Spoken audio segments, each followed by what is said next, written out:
Hello, friends, and welcome once again to a single-serving tabletop adventure from Queen's Court Games. My name is Aaron, and today I will be your Director of Operations as we attempt to unravel the U-Boat Mystery, a lighthearted comic book Cold War thriller for troubleshooters by Kristen Sunderland. And as is only appropriate for a game inspired by the Franco-Belgian comics of the 1960s, I have assembled a crew consisting of one Icelander, an American, and two Brits. In that order, as journalist Emma Beck, we have the villain vanquishing Viking vixen V. Hi. As grand touring driver Sonya Volkov, the audacious antagonist assaulter Aubrey. Hello. As the curious engineer Frederick Dejardin, the lovely law-breaking lackey liquidator Lola. And from the RP Geeks, as cat burglar Katarina Huppert, the saucy scoundrel smasher Shamini. Oh, hello. You can find links to their sorted social media accounts by sending !cast to the chat, or use !scenario if at some point in this game you decide that you want to purchase the Troubleshooters for yourself. Also, while the Troubleshooters keeps a campy and lighthearted tone, this scenario may yet contain content that some viewers want to avoid, including blood and gore, drowning, drug and alcohol use, gun violence, and kidnapping. The cast and I have discussed our lines and veils in advance via session 0 and have agreed to a code of conduct in order to ensure a safe and respectful environment. We want all of you in the audience to feel that safe as well. Without too much more to say about the matter, Dee, Lola, Shamini, Aubrey, are you ready to take a step back into a time machine and fight the evil forces of the octopus? Yes, please. Shamini's about to explode. She is so excited. I'm very excited. Well, at the risk of losing one of our cast members to an explosion, let me tell you a story.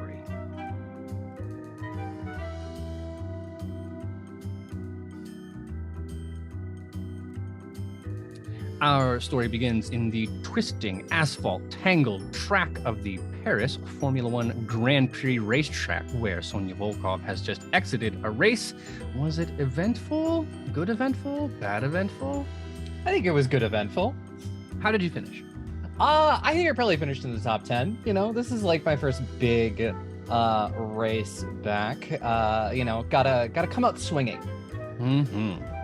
Well, the conditions on the track were perfect for racing, not a cloud in the sky, the nice fall sun beating down, not too hot, not too cold, nice to get that traction, all the rubber on the racing surface, and not enough for a podium, but enough to keep you out of the very embarrassing back half of the pack.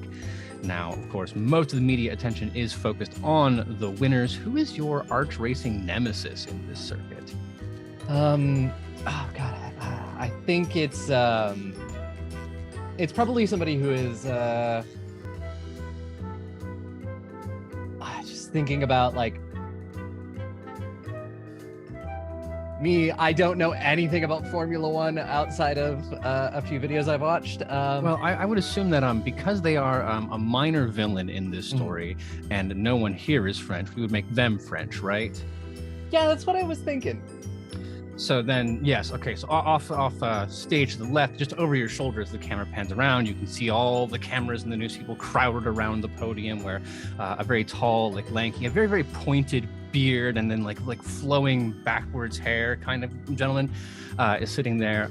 He is French, so of course he has a cigarette in his hand, and it's very much just, well, yes, when you are this talented, you don't have to worry about the track conditions, and some people, they do not have that power. Anyway.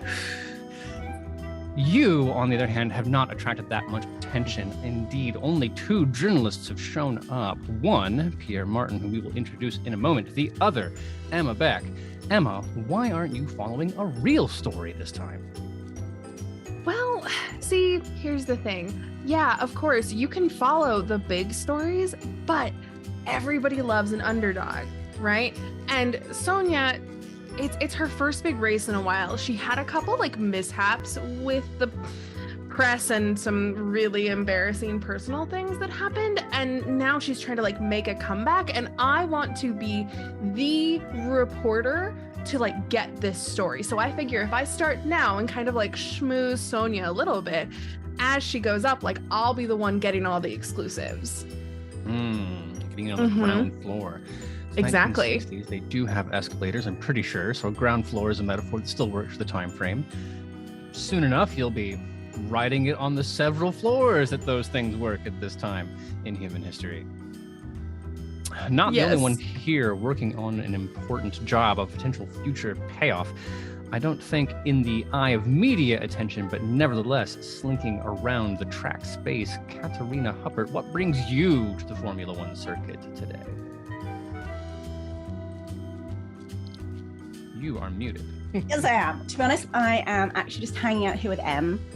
Like, I came to Paris for a job and it's not really worked out, so the least I'm hoping for is some kind of a party. Maybe we can go to a party later, Em. Can we go to a party? I just need a party right now.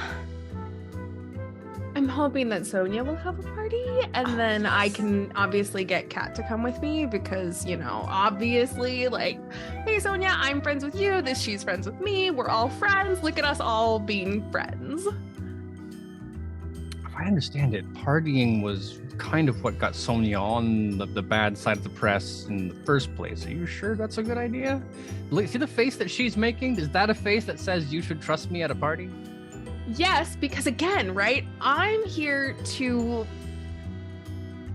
flip the script a little bit and to try and put out the good side of Sonya. And I'm not like a PR specialist or anything, right? But like, I'm really good, Kat knows this, I'm really good at writing stories that show less reputable people in really good light. Sonya, she just called you less reputable to my face. Or me less reputable, which is fair. It is one of those things, you know, it's like, I'm gonna overlook that for now because I really want this expose. All publicity is good publicity. I don't know if that phrase has been invented yet. But I'll tell you what, it is the 1960s, so what probably happened is that Emma invented it, and then her boss, who was a man, stole it and got credit for it. Oh, you hate to see it. Well, speaking of people who are doing hard work for little credit, Frederick, you, on behalf of the Institute, I believe, are also here for Formula One season. Not so much for the glory. What brings you to the track today? I'm on sabbatical. I'm not here for the Institute. I'm just doing some research on the engines that they use here and some of the tech that is used in the cars. Is it frustrating to see people showing off what they believe is literally the peak of human performance as it relates to engines, and to have it just be like, oh, look at this pathetic 10-cylinder, 3-liter. I don't actually know Formula One either, so I'm just going to throw out engine words. So there are some innovations that were specifically made for this type of racing car that you don't typically see in the cars we use in other avenues. However, of course, there are upgrades and various things that we have developed and put together at the Institute that definitely blow these out of the water. Well, nonetheless, if nothing else, on vacation, but you still have the smell of not jet fuel, of racing fuel, of engine grease. You got the siren sound of a socket wrench off in the distance. So it's a vacation, but also some familiar sounds of home and work. A working vacation. Mm-hmm. Well, I hope you are all enjoying the day, and no doubt it will continue. The race is only a small part of everything that happens. There's a party to go to, of course. I'm sure Sonya has all kinds of things she wants to talk about the race. She goes back to the car and deals with the mechanics and such. Hopefully, Katarina, you can manage to sit through that while waiting for the party to happen. But, of course, there was one other person around who we mentioned. We come back to him now. Pierre Martin, a French journalist, not so much on the Formula One specific circuit, very much in the Hunter S. Thompson vibe of I will write about what interests me in exactly this moment. I will find some specific angle of Formula One that isn't about the racing or the drivers that I can peel apart in a 10,000 long-form article, or 10,000 word rather, long-form article. Sonya, you and Pierre, you go, I mean, about as far back as you can when it comes to like an itinerant bohemian author / journalists. But how did you two meet? Pierre's been covering my races for a while and was one of the few ones that didn't actively delight in all of the scandals. So, you know, I have some sort of connection with him, and definitely want him writing up a lot of really nice things to say about me, because I know it's not going to be like, but contrasting all of these bad things. No, certainly not. And given his writing style and the level of fame that he's certain to achieve, it will be a good 7 or 8 minutes of the eventual biopic that is devoted to you and this moment in that relationship. Unfortunately, no note-taking happening now. He has that familiar leather satchel, his Indiana Jones purse, slung over his shoulder with various writing implements, moleskin notebooks, and such inside. Chain smoking in front of an area that says clearly no smoking, but also with a glare that is telling the stewards not to come bother him about it, because he's Pierre Martin, and if you don't know who he is, he will let you know. All of that bravado simultaneously wrapped up in an air of couldn't possibly care less. So there are, oh God, what would a normal question be? If I were pretending to be an extremely talented author who was asking questions not because they are interested, but because it is polite, what would that be? Emma? I think you have to talk about the team, right? Because a race is not just a singular win. Obviously, a lot of it comes to the driver, but you have to ask about the team. You have to ask about who made this possible, the other drivers on the team, what you think of the other drivers on the team, and what you think of the folks who won, and if you think that you'll be able to place higher as the season continues. Yeah, so all of that, not from a journalistic standpoint. It's much more friendly in a way that could be that the two of you are just friends, or also that he has successfully disarmed you and will get you to bare your soul for these moments. But there it is, first question out of his mouth. So what do you think? Was it the car? Was it you? I noticed there was a pit problem, tire, something like that. I have, half dozen of one or the other, just I think I pushed it a little bit too hard there in one of those laps. I probably should have gone in a little earlier, and I think that caused the problem. See them, not pen in hand, but pen in brain. Sonya is generous in protecting those underneath her for their mistakes. That might be what stops her from climbing to the top of the Formula One circuit, but it keeps her at the top of politeness and dignity in a field otherwise dominated by men with more sense, or with more ego than sense. You can just see it rattling out of his brain. All of that going on. Can I get everyone at the table except for me, because I don't roll in this game, to make an alertness check? Ooh, first roll. Oh, it's rolling. I know how to do that. Yes. Things. And it's what we're rolling underneath the number? Equal to or lesser. 36 under 65. Nope. I got a 97. Not Yeah. good. Oh no. I got it. I'm deep in this interview. Lola? I got a 2. Sorry. Oh, Oh, well, that's excellent. nice. Well, the observant among you will hear a sound. Now, bear in mind, you've been listening to Formula One racing all day long, but for those of you who have never heard that sound, it's a very high-pitched engine. The thing about Formula One cars is you have many, many small cylinders as opposed to big trucks, fewer big cylinders. So you get that high-pitched whine. The tires are racing tires, so they have and then again, higher pitch, that slightly buzzing sound you hear on a racing track. This is not that. This is beat up plumber's van from Croydon kind of rumble, with a little bit of a one cylinder that's a little mistimed, and the tires are a little deflated. So instead of a nice warm buzz, you get that kind of gravelly, rubbery. It's a sound that defies description, but I know what it means, having grown up in the Midwest and driven a shitty car. I don't know if that translates universally or across the Atlantic, but this is that sound. Hopefully our audience comes along. What the two sounds do have in common, though, is tremendous speed.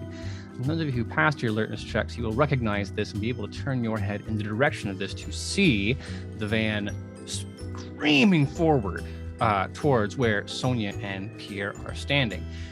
Those of you who don't pass your awareness checks, you will be able to make out just the last bit of this as the van is screaming forward. And I mean, like, it's 1960, so it's not doing like 120 here. It's performance being what it is, but certainly too fast for this road. Also, like no race tags, no nothing on the side. These people don't belong here at all.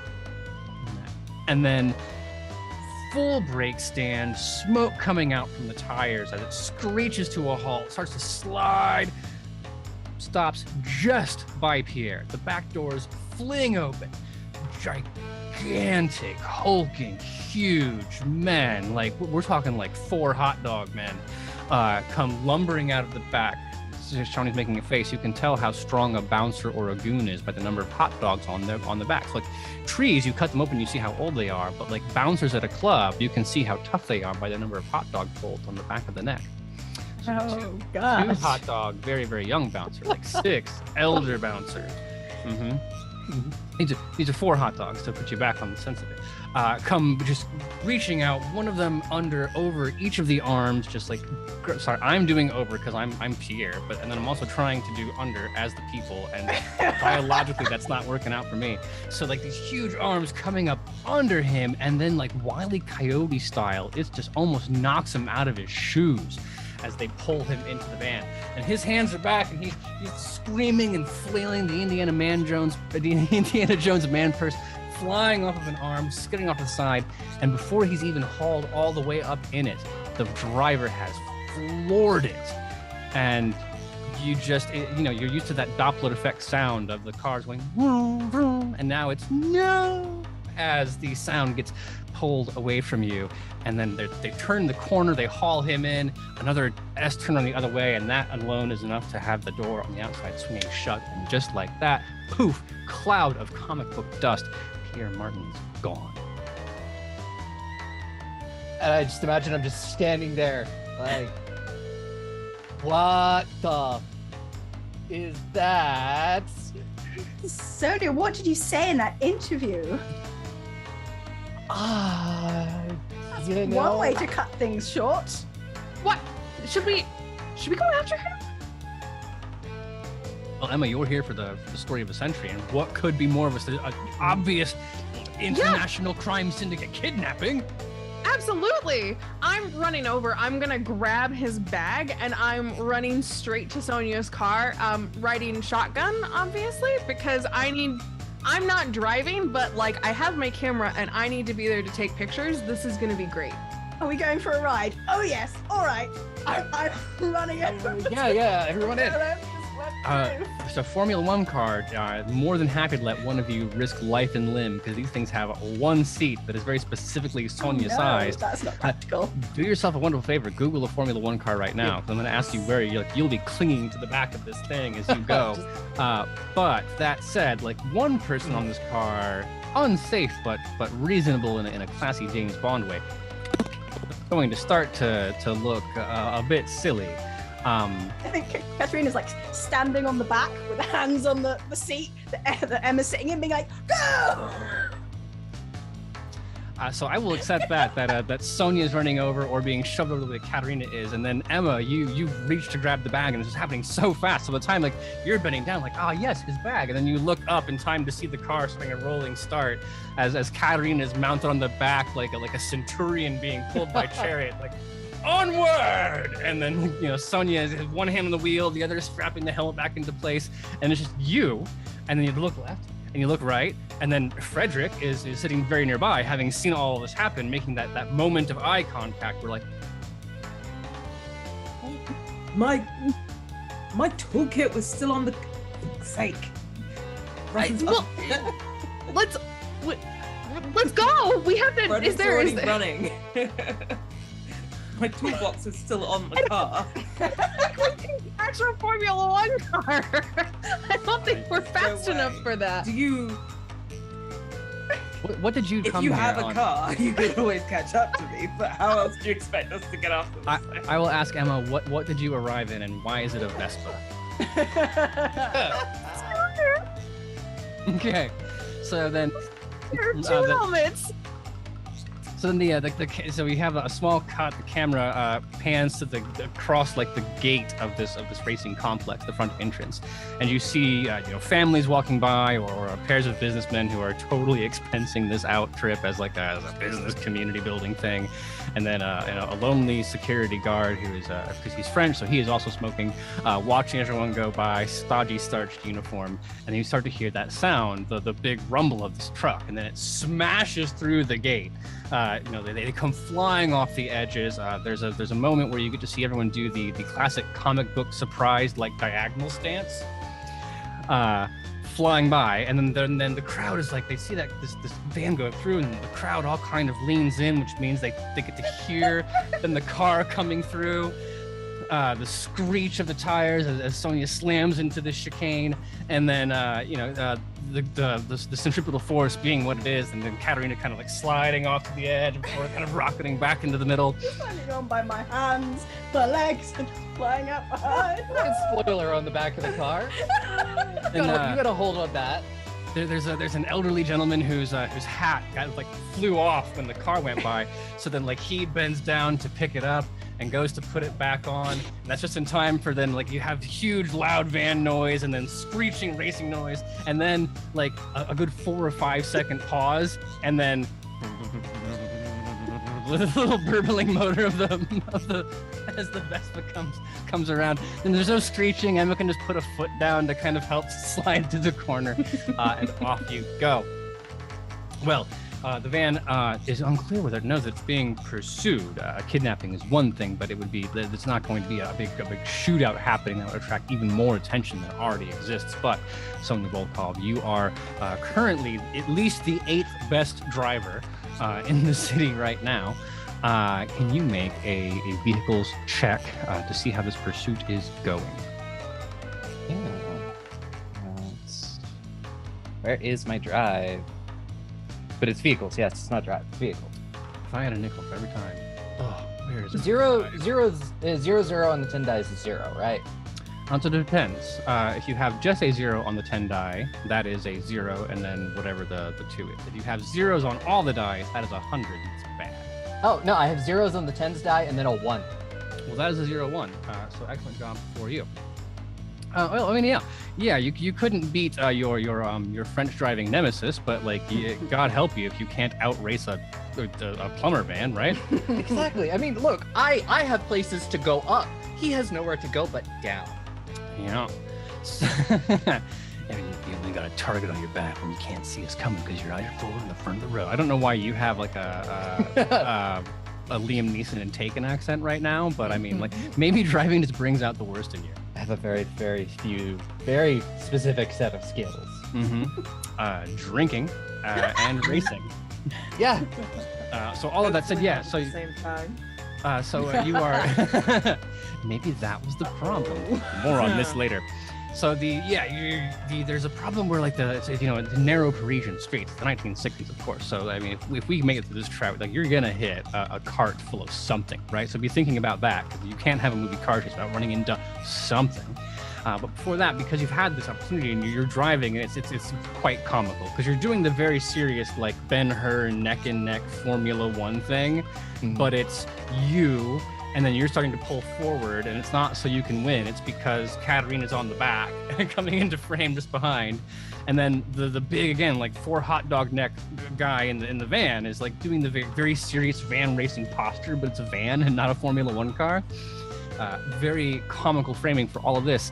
But Katarina, you will notice now, pulling up alongside, there is something stitched, a patch on the shoulder of this person's ostensible, plumber uniform, like a flight suit or a boiler suit. There it is. That's the British word I'm looking for. A boiler suit that he's wearing, but instead of on the shoulder, it would say, Frank's Plumbing and or whatever. There's a very different kind of icon that you would recognize anywhere. Is it an octopus? Is it an octopus? I'm so mad. A purple, menacing, how did they make? So mad. It's they must have had an incredibly evil person design this with incredibly evil paints. They've made it look so evil, and the stitching itself wrought from Satan's hand. your arch nemesis. Yes. Will you explain to our audience the horror, the terror, the sheer unadulterated vileness that is Octopus? Would not believe how absolutely appalling and awful these people are. I literally cannot explain it. So I'm here in Paris, right? And I have this whole plan, and I'm going to steal the Roquefort diamond. Of course I am. Like, it's one of the most heavily guarded things in Paris. I'm going to steal it. I have a meticulous plan. I look amazing. I'm coming in from the ceiling. I'm avoiding all the alarms and everything. You know what? You know what happens when I get there? It's gone. It's happened again. Octopus, once again, beating me to one of my top jobs. What do they need? What do they need a diamond for? They have the publicity already. All I've got is Emma writing articles about me. I need this. What? Okay. I'm gonna try and not take offense to that. Thank you. Emma, no, your articles are great and I love them, and you are perfect and I love you. But I want to be big, you know. I want, well, not me personally, because no one obviously should know that it's me, because crime. But I want the white ribbon to be like the most mysterious and well-regarded cat burglar in the world, basically. And I can't do that if Octopus, oh, we're so evil, but occasionally we do heists, keep killing all my best jobs. I'm furious. I have to assume that it's personal, so your calling card is leaving the white ribbon. White ribbon. They call me the white ribbon because I leave a white ribbon. Naturally. But if Octopus has constantly been tormenting you, there has to be some kind of very insulting thing that they leave behind. So what is their like, Katarina, you have been thwarted again symbol? I think it's just like this faint smell of fish. You know, everywhere they go, just this fishy smell like permeates. And I'm like, have you got this made up in a perfume so we can spray it or something? Like, how are you doing this? Because, ew. Yeah, no one's talking about the white ribbon burglar. They're all talking about the mackerel bandit. Damn it. But I know.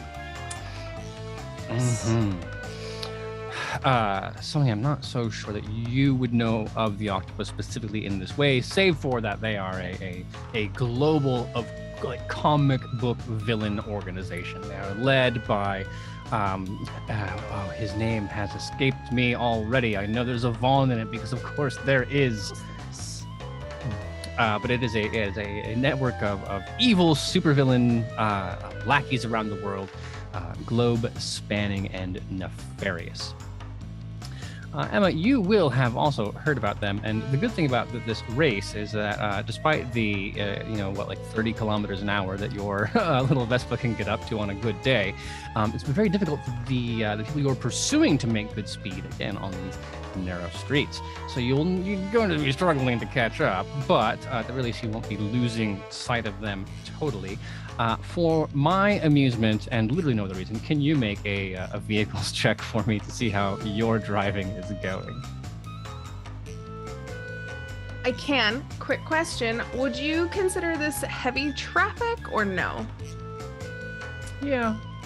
Okay, great. Because I have +2 pips in heavy traffic on my scooter. There you go. Ooh. Things? Yes. Oh, yes. Yes. Yeah. No, I started with it. Well, it didn't really actually. I mean, it does matter, but I rolled an 11. So automatic success because of the pips anyway. Yes. Well, 11 is a critical result. So give yourself 1 story point. Everyone should have started with 4. You always start any scenario with 4, so you've got those in the bucket. Emma will go to 5, and because it is a success, you will get good karma. Which means you'll get a bonus of some sort on your next roll.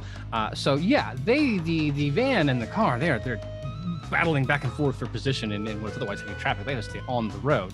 The van, full of evildoers, is fine smashing through the sidewalks and stuff. Sonya, I mean, the Formula One doesn't have a horn in the car, so you'd have to. The best you could do is yell out the front, and you're not going to harm.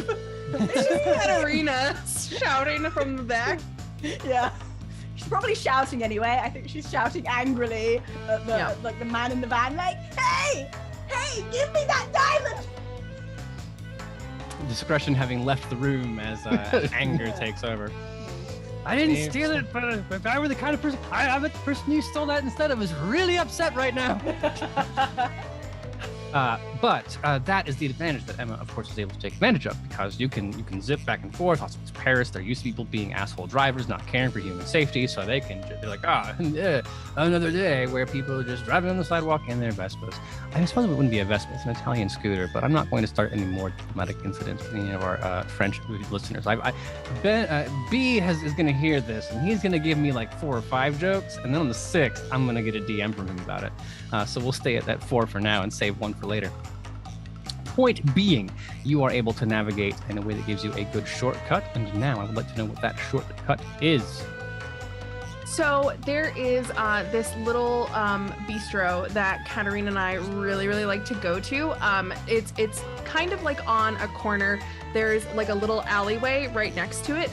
But the way that this little tiny room is situated, you can actually, like, if you angle it just right, you can go from the back door in the kitchen straight out the front door and aim down this alleyway to cut across like a whole block. It's really hard to make. The first couple times we tried to do it, we had a lot of washing to do because we smelled a little bit like pastry garbage for a while. It's fine. But this time, Katarina would be so proud because I managed to avoid every single thing, even that one pothole by the pasta place that like always trips me up. I have a question. Mm-hmm. As you were going through the bistro, Yes. do you grab a croissant? Well, of course. And a baguette because Grab I me know. one. Yeah. Just like on the way. Yeah.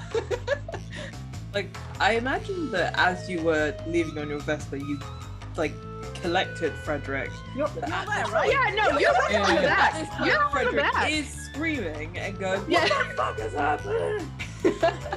Sorry, what the F is happening? And I'm not. We have to catch them. It's fine. Don't worry. It's fine. I know where we're going. It's not. Also, hold this. She puts the croissant backwards.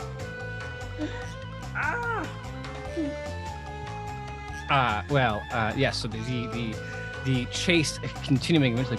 Well, the other thing about it is that you can't have a chase thing through a bistro without coming with like a tablecloth or something too, as well, right? Like, it's a comic book thing. So like you have like frame by frame that you're driving through, and then first it's the tablecloth that like comes up into your face, but you can push it back behind you, and then like the person the florist is coming in, like it's a small French family-owned place, so it's the marriage-age daughter or the wife has come back that has the flowers for that day's thing and throws them up in the air and catch the one of it.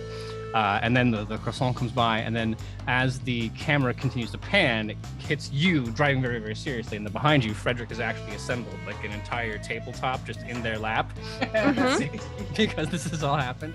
And with a little bit of tea or espresso, whichever Frederick prefers. Yeah, And then you doing his best to stay calm. Not so then- succeeding.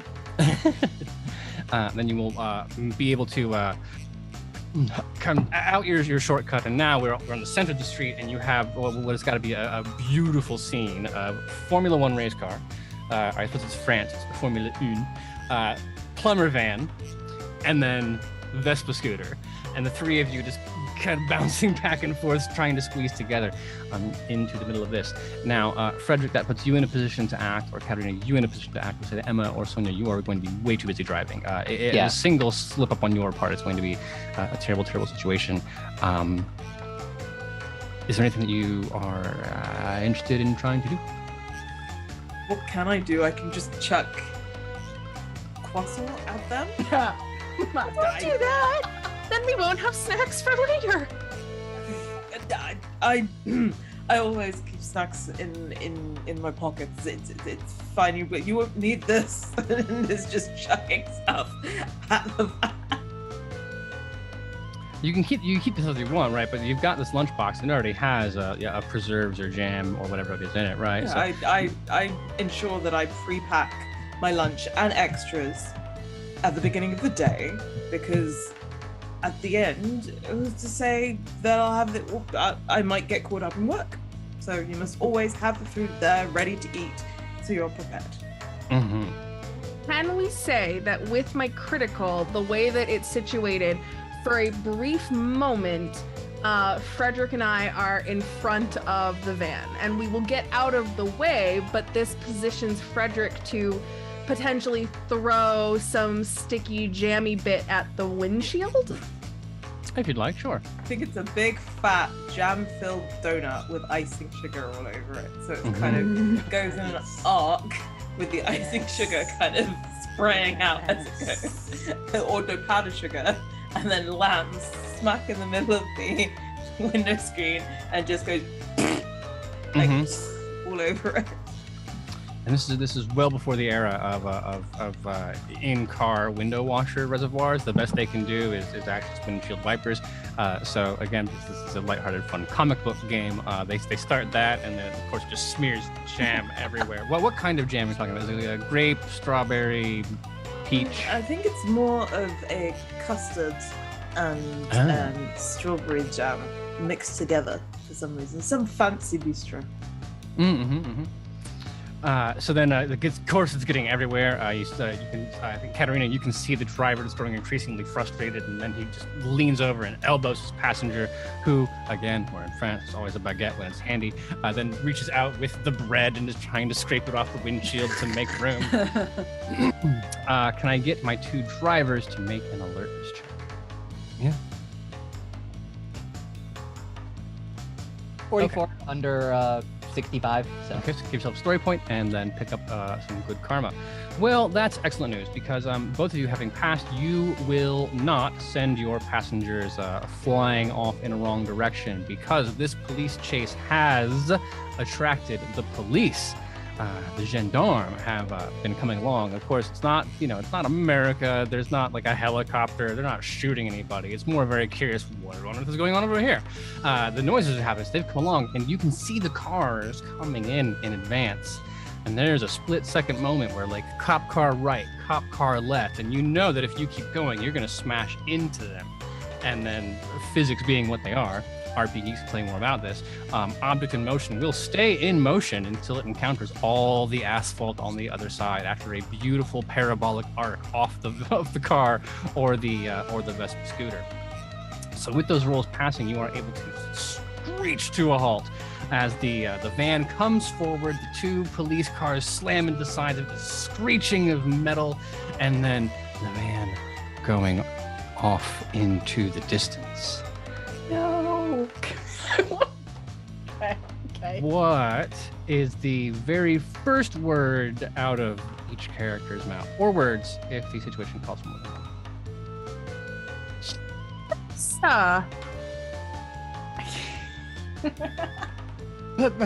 But the story, the reporter. Octopus! I will wave my fist. Finally get my toolbox back.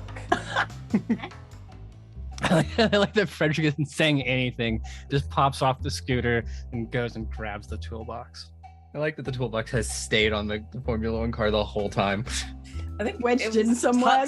Yeah, it was like tucked into probably one of the exhaust ports. Not at the bottom, but like maybe there was some grooves and the back of the car, and it was kind of tucked there, nestled, so it's easy access. So not the best for the car to be driving with it. Yeah, really throwing your weight off. Like, Sonya, don't blame yourself. It was blame your tools. Well, that explains so much. However, I will say, because Frederick, you just got out of the car, you are an engineering master. Will you make an engineering roll for me? I will do my best.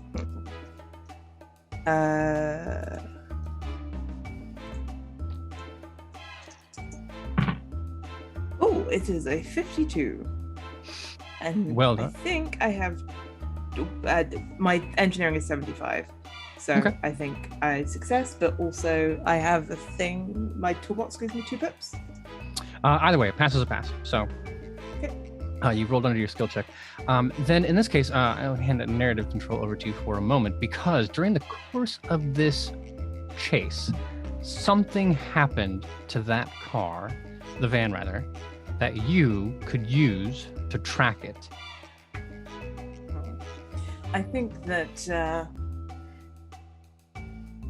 at the as they were coming through the chase, and when the donut hit the windscreen, in that kind of point of occluded vision, the van kind of went over a curb and clipped like a massive raised section, which tore a bit of the or pushed some of the tire away and a bit of the what are they called? You know, the housing for the tires. The wheel well. The wheel well. It tore some of that away, so that is now hanging down and leaving a mark in the road. And also, I had observed the tracks because it has rubbed up against the tire. It's also kind of burned those tracks in, so occasionally might leave a little bit of a very distinctive tire print.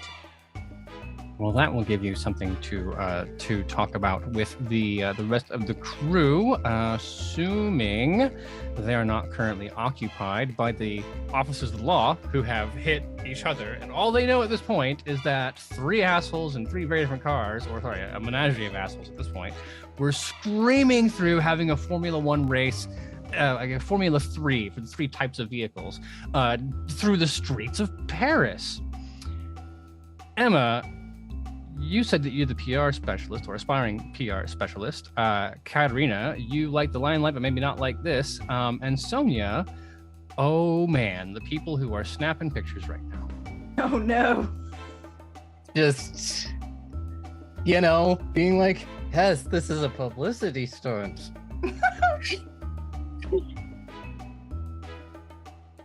Oh no.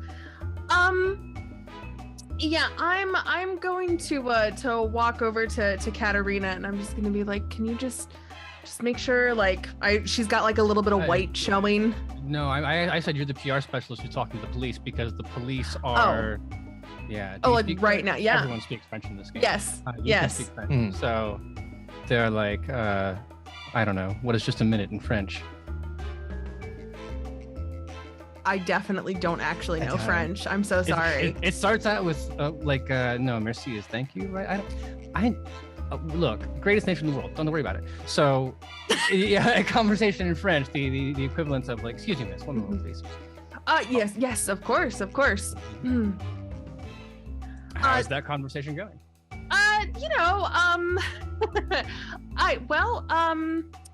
That depends. How do they feel about the press generally? I would say it's probably indifferent, not good, not bad. Okay. All right. Cool. That's fantastic to know. So I am trying to be as charming as possible. Just letting them know that, yes, Sonya, of course, we just came out of a big race, and it was a publicity stunt by a marketing firm.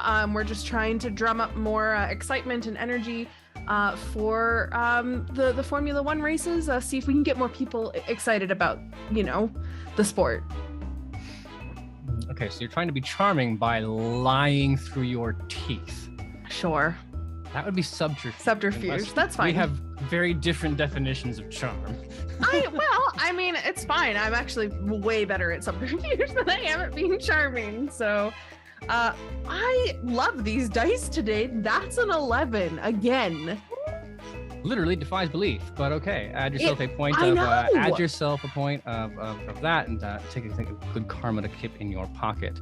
Well, that being the case, you will get admonished and then given a phone number to report to. They'll take your name, but it's not a crime. It's more like, you rascally kids, saying to avoid, they can't impound the car because they believe it is enough of a thing. They don't want to cause a fuss, but they also can't let it go. So they have to go through the whole rigmarole, but that won't involve hauling you before a magistrate or anything like that. Besides, they have their own mess to clean up with the car situation. It would be, of course, easy for you to just take off at this point and go scream back after them, but probably not the wisest idea in the presence of law enforcement, who have just said, hey, what's going on here? And then, as I mentioned to Sonya, there are cameras piling up around the place. Even if they don't know who you are, they know that is not a street car, that there was a chase happening, and it's only a matter of time before, what would the equivalent in France be? It'd be like Jacques Jameson instead of JJ. So I don't care, give me pictures of Volkov, but in French. Only a matter of time before that happens. Yep. And I definitely am trying to rehab my image. So it's trying to remember, like, helmet definitely has, like, you can't see my face, but you know, I got a number on or whatever. Got very obvious. It's your things. car. Yeah, it's my car, and all of that, and it's just like it is not necessarily fade into the crowd, but maybe like because they're taking the car away. Is that what you said? No, they're not impounding the car. Okay. They're giving you the opportunity to do the right thing and then take it back to where it needs to go. Yeah, and then that's definitely what I'm gonna do. Is just being like, yes, officer. So you say that's definitely what I'm going to do. Are you doing it now, or are you ignoring them and being like, "Yep, see, I'm driving there right now. See, not driving, just making motor noises as if to." Well, I don't know that we can track this thing, so I just know what direction it went off in. So I'm gonna, like, for now, definitely gonna head back, because if I want to continue this, I'm going to switch to a much less inconspicuous car. Oh, wisdom in that. I'm going to jump on the back of the race car again. This one won't be as much. This one won't be as fast, so it'll be a little Slowly, easier to hang on. Standing at the back, just like this is a normal thing to do. And I'm going to wave one hand frantically at Emma as she finishes talking to the police. We need to talk. Let's go. Okay. And I'm gonna look at Frederick and just kind of like gesture to my scooter, because I guess we are. You'd better take me back. Those cars are not rated for the street. Well, obviously. And I'll hop on and wait for Frederick to get on before following Sonya and Kat. And I think a cool transition where the newspaper pictures start popping up on headlines. They're in French, I can't read them. But it spins onto the screen and then spins off to reveal the four of you leaning, of course, on various tool chests, some on the car, but in the area. I don't mean to presume, but I'm thinking at some point somebody is going to have to explain to everyone else why it is important that, why the kidnapping is more than just a kidnapping, and why everyone should be more alert, involved, and perhaps desirous of solving it, since that is something you have all somehow managed to avoid talking about thus far. We didn't really have a lot of time to talk because we were all driving very, very loud cars.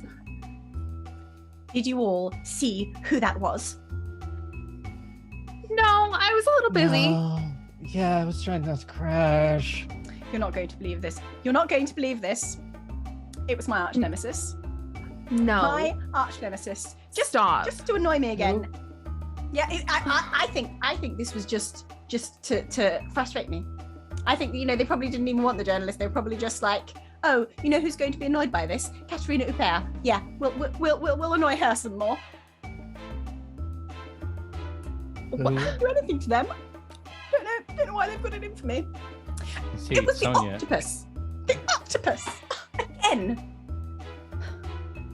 Does that mean anything to me? Yeah, I mean, in the general, so you gotta imagine that you're sitting in like a James Bond movie where like not everyone knows that like Goldfinger is planning to turn the planet into gold, but they know there's something fishy about it. In genre, it's the kind of when Katarina says it's the octopus, the orchestra goes bum bum bum, and like we're all on the same page, right? You might not the details or whatever, but in the same like. In a much cheekier version of like, the Zeta cartel. You don't know the ins and outs of drug trafficking, but you know that's bad, or like a Pablo Escobar figure. Like they are nefarious and well known, even if you don't have like the details. You know what this means? She looks around. I I mean, can't say that I do, but I need to get that spot on the car. Are you thinking that we have to go after him, or? I am exactly thinking that. We cannot let them get away with this right in front of us. What do they take us for fools? Just, we need to show them that we are not to be messed with. None of us. Exactly. I still need Pierre to write that story. Oh, yeah, Pierre. That too, yes. Poor Pierre. As we've been like sitting here and waiting around, I have a thought, because I have Pierre's bag. So can I rummage through the bag? Because, you know, journalists generally, unless there's something that they're working on, that maybe the octopus would be after, I don't see a reason why they would want to go after him.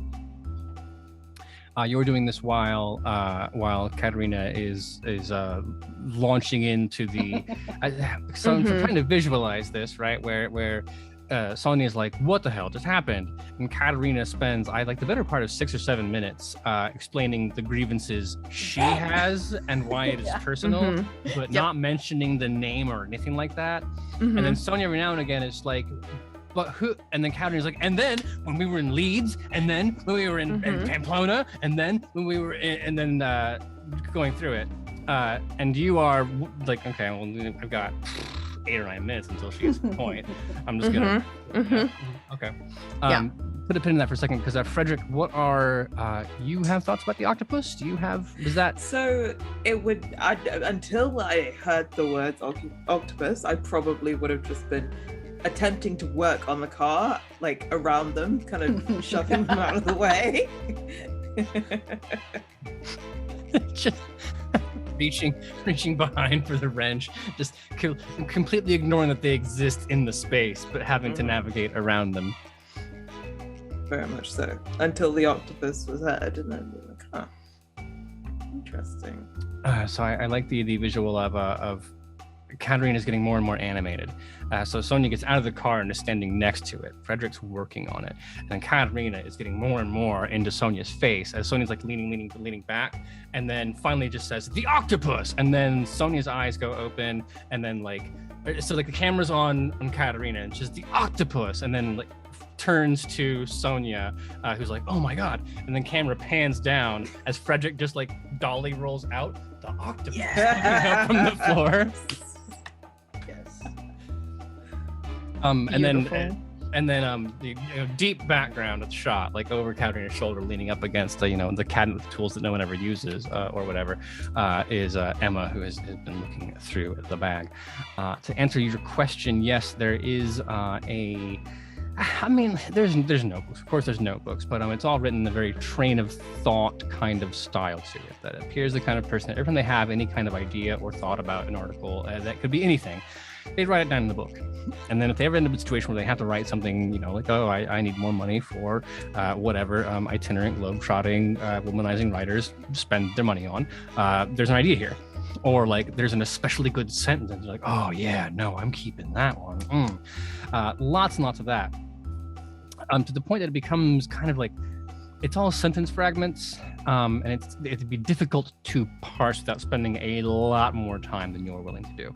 So the actual contents of his notes, not so useful, but that makes the other thing you find in the bag all the more interesting, because it's all this very Pierre stuff. You might not be close to Pierre, but you've read a couple of pieces in L'Esquire, the French version, about him.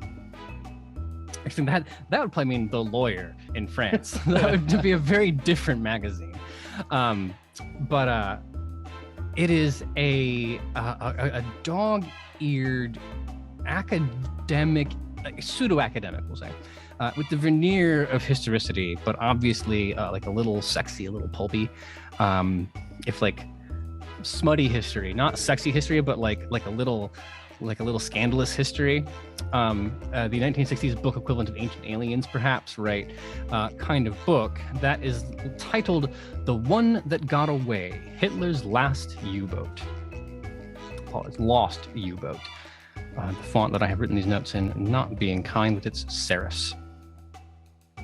And then In the center of it, some pages are dog-eared, some are not, but there is one scrap of paper, like a receipt folded over from a hotel. On it, in his very cramped, messy, my brain's moving so fast because I'm such a misunderstood genius scrawl, says Wallhouse file? ? Does that name mean anything to me? Not nothing. Okay. Well, once Katarina, eventually she has to stop and take a breath. And it is in this moment. Do not take that for granted. It is in this moment that I interject. I think I know why the octopus was going after our dear friend, and I think we need to go find him sooner rather than later. And I just kind of hold up the Hitler's lost U-boat. This kind of seems like something that the octopus wants for some reason. I don't, obviously I can't know for sure, and I just kind of flip through the pages, but it smells like the octopus in that very fishy way. They're trying to heist a U-boat? Well, this time, we're going to get there first. And rescue Pierre, of course. And rescue well- Pierre, poor Pierre! Can you imagine? I mean, I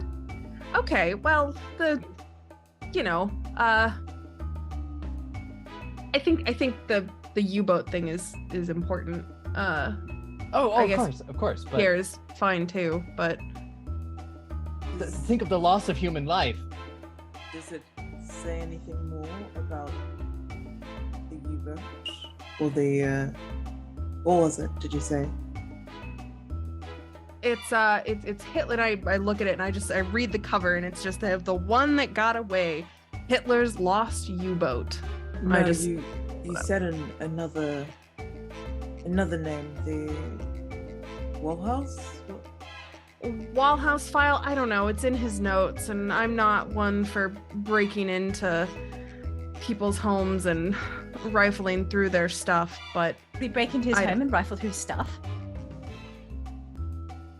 I mean, it's either that or we chase the people that kidnapped him, and We have no way of knowing where they went, no way of following them. Well, I mean, their car wasn't very well maintained, and obviously took the corner, and the part broke off, and it was leaving tracks. So we can technically follow it. we do have a way to follow them. Technically, yes. I mean, Katarina, I think just now, I mean, as your best friend and somebody who definitely knows you, it kind of seems like getting close to the octopus and like their shenanigans feels a little more up your alley than breaking into somebody's house and looking through their mail. Yes, I don't really do houses, to be fair. I was just getting a little bit itchy fingers after having not had a successful job in a while. But no, yes, following the van. That's Frederick. You are a genius. You're a genius, and I love you. I mean, thank you. Yes, okay. Well, what are we waiting for then? Let's go. Perhaps let's not take this car. Yeah. Again, Oh, this one was really fun, not rated though. it's not rated for the typical streets. No, it's so bad for the car. Yeah, no, I definitely we'll take a inconspicuous car. Oh, how dull. All right then. Oh, hey Emma. By the way, did you go through the bistro on the way? Oh, I did.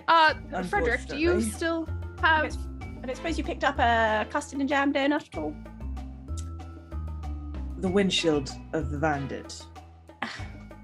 Nice. All right then. I do have a croissant though. Ooh. Thank you, Em. Love you. Love you.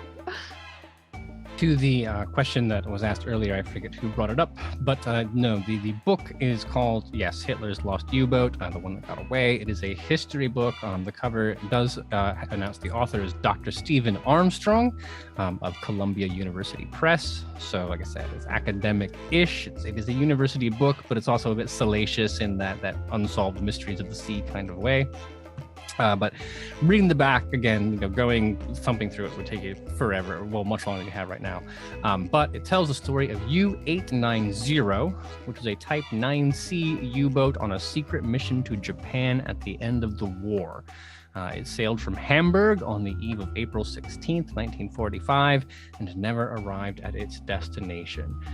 Is there somebody here who has, oh lordy, what would it be? If you have a humanities, does anyone have a humanities that's up in the 45s, 60s, something like that? Do we class as Nope. Oh, okay. No.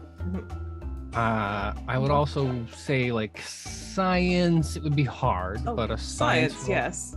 I'd say, yeah, science, but because it's not engineering, like literally like doing equations and stuff, it would be a very hard roll. So it'd be a -4 pips.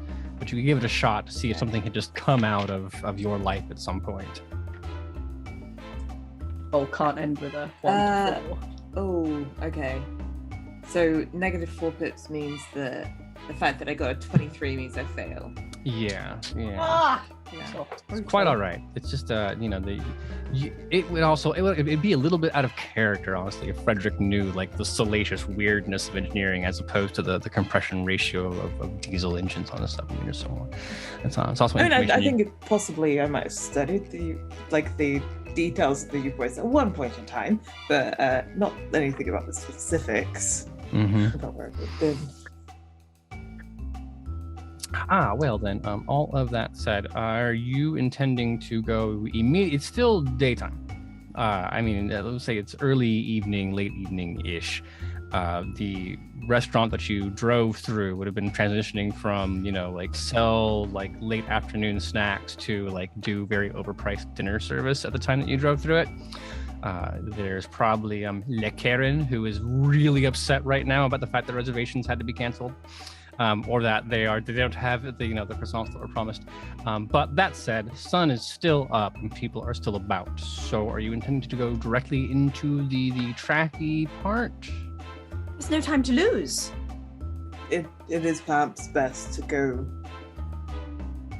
whilst we can still see the tracks before, I guess, they might change vehicles. This is much better than going to that boring old party. I mean, We'll find you some drinks on the way, Sonya. The real the real treasure was the party that landed on us as we drove through a bistro along the way.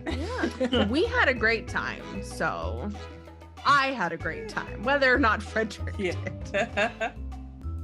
Then, Frederick, you are the one who understands what is going on. You make an investigation roll to see how easy the whole tracking it goes. Ooh. 38. My investigation is 45, so. Yeah, that'll do just well. Yes, in that case, it is fairly easy to track around.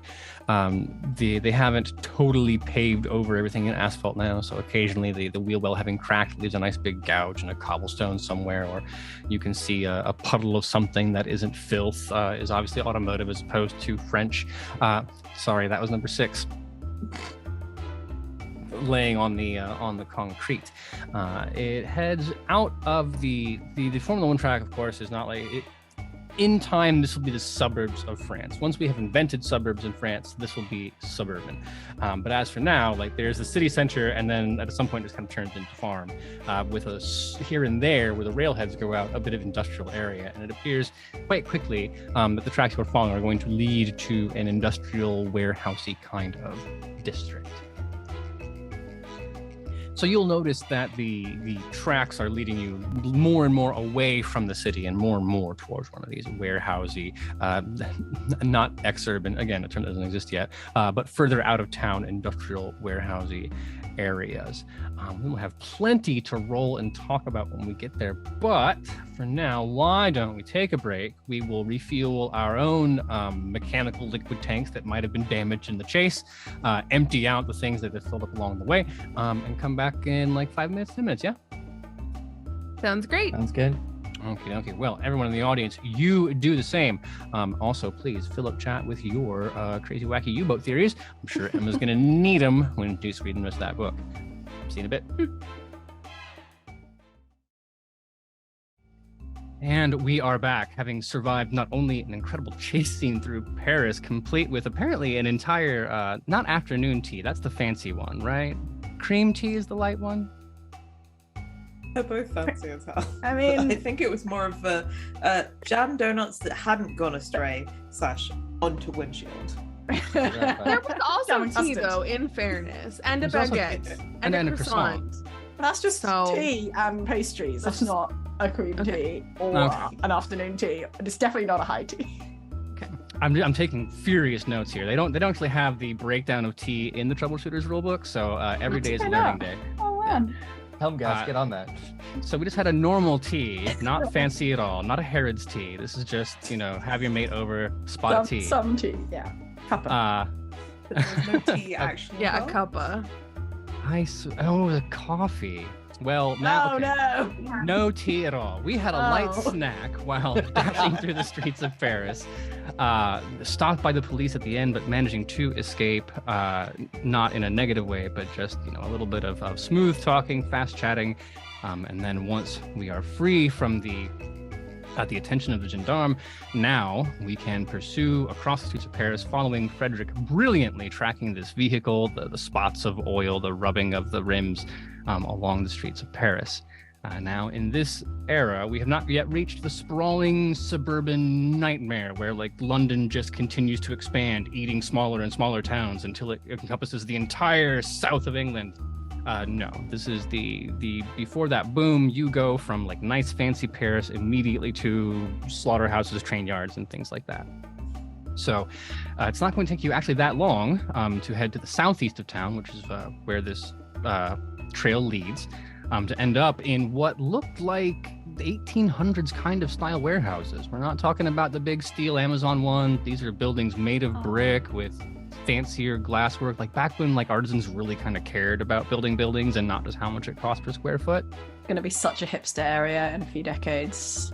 Oh yeah, no, there you can see the art loft and the organic boutique egg mousse only restaurant, right? Sorry, I almost went off on a tear about gentrification. Can't do that right now. Yeah, so exactly, we all know exactly what place this is. The night is fairly clear. There's a bit of a gibbous moon, so it's almost entirely full, but not completely full, so you have really good lighting.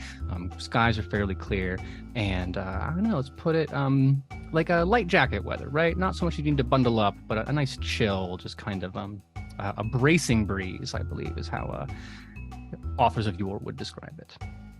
Now, I know that we're all going there. I assume we're not taking the race car, right? Definitely not. Oh.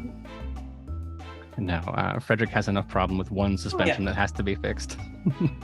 Yeah, I only have my scooter, and maximum 2 people can ride on that, so I'm probably not driving. I think I just make Emma take me places. I think that's Emma. That's what the other helmet's for. Darling. Yeah. This leads to an amazing side adventure where Emma's scooter gets tagged, someone gets a picture of it because Katarina took it to a heist, and then that's the beginning of everything peeling apart because they come to investigate Emma with license registrations that's owned by you. You are obviously not the person in that picture. Oh no. I'm a very talented cat burglar, so no, would never make such a sloppy mistake. Would never Ever. get made, yeah. Never. I suppose this is also before there was CCTV everywhere, so. Exactly. I'm imagining Victorian surveillance is just one guy with that big camera constantly taking pictures and replacing the bulb every 6 minutes. This gets expensive. Jeez. Yeah. Then I think that means Sonya, right? You have a race car, but surely you have another vehicle for getting around, Of course. Can't drive the race car everywhere. So, probably have something that's very stylish for the era, possibly a Mini Cooper. Mini Just Cooper. those I think had just been introduced. and Mini were, like, Cooper! big thing. 61, I think. Yes. Oh, that's fine. Mini Cooper wants to sponsor this. I'll say it is the best car that exists in the entire world. All cars are Mini Coopers. Mini Cooper, go ahead. Contact Yeah, at queenscourt.games is our email address. Yeah. Mini Coopers, though, they're small now, and cars were smaller back then. So imagining a very, very cramped situation as the four of you smash yourself into this. And head out into the warehouse district. So you arrive. The building is, if you imagine like a north on top, south on bottom map, it is taller than it is wide. So I'm going to say it's about 15 meters wide, but then about 50 meters top to bottom on this map. Then around it, there's maybe like a 2-meter like walkway for guards to path around, and then a fence, wrought iron, interspersed with brick columns to kind of anchor everything down. Then in the front of it, there is a parking lot, more just for like lorries to pull up, be loaded, and leave. And that has a very big sliding gate. So it's two pieces. They come together, they come apart. They're on a little rolly bit. They look massively heavy because it's wrought iron. Like you can imagine during the day, some pretty thick blokes having to struggle to push it open. Imagine it's also probably got a big screech to it. You can kind of see what's going on there.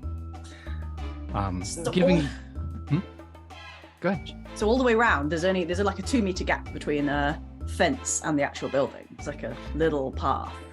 Yeah, so I'd say that the path there, the parking lot's going to be a lot bigger because it has to be enough. Except at the front where there's all the cars. So then, go ahead. What's the roof like? So think like corrugated tin at just enough of an angle to keep the water from like pooling on the top. That's fair. You could put a cat on this on a bad day and it would inspire a musical. Ah.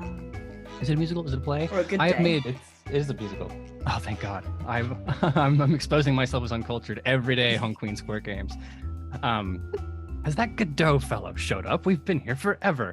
I turned away and ruined it. Anyway, so yeah, the fence, like a 2-meter path, and then the building, is about 15 meters wide, and then 50 meters like tall, being north to south, not tall as in like a skyscraper of a warehouse, single floor warehouse.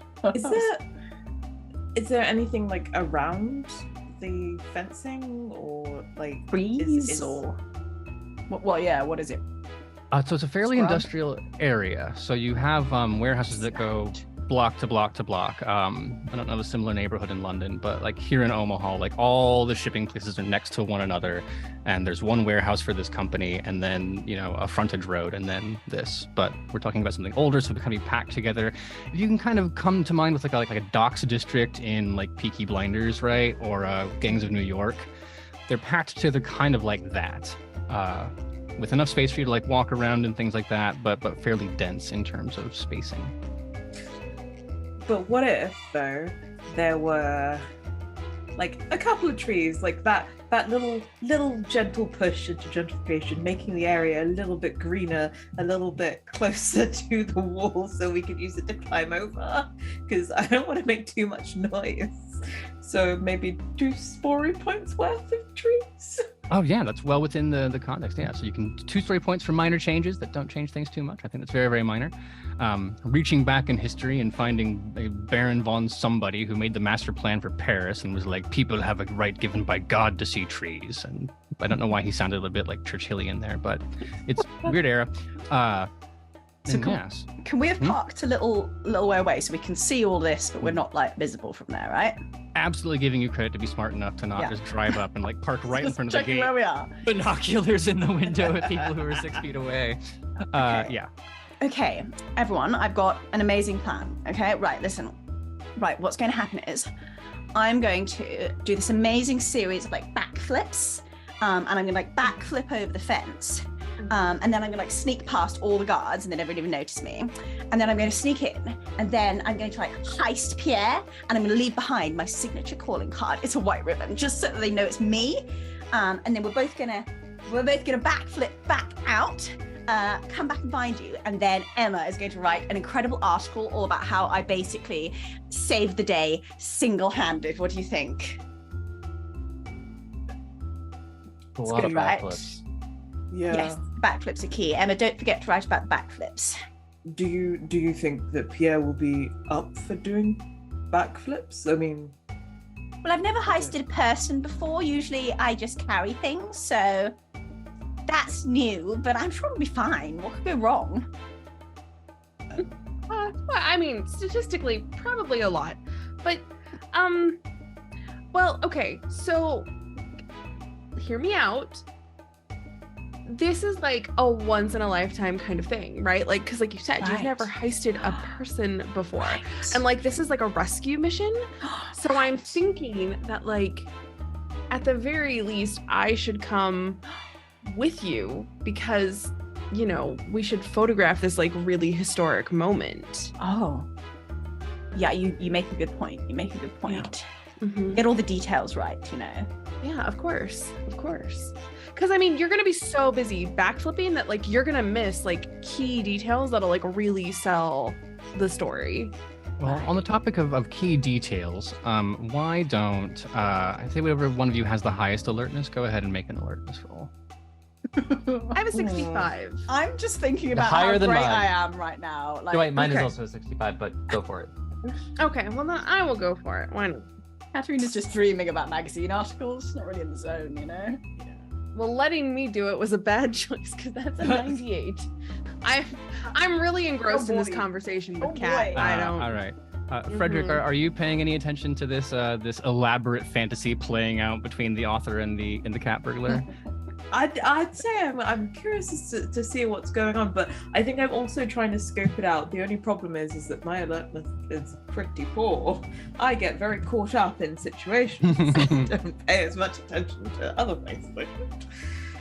So, I mean, I can roll it, but the likelihood of me rolling under 15 is low. Well, then I will say, let's go with this. From the position that Emma has chosen, even though you are not entirely vested in the art of surveillance, even just glancing out, you can see that there's the van that Pierre was heisted in. That is definitely in the parking lot.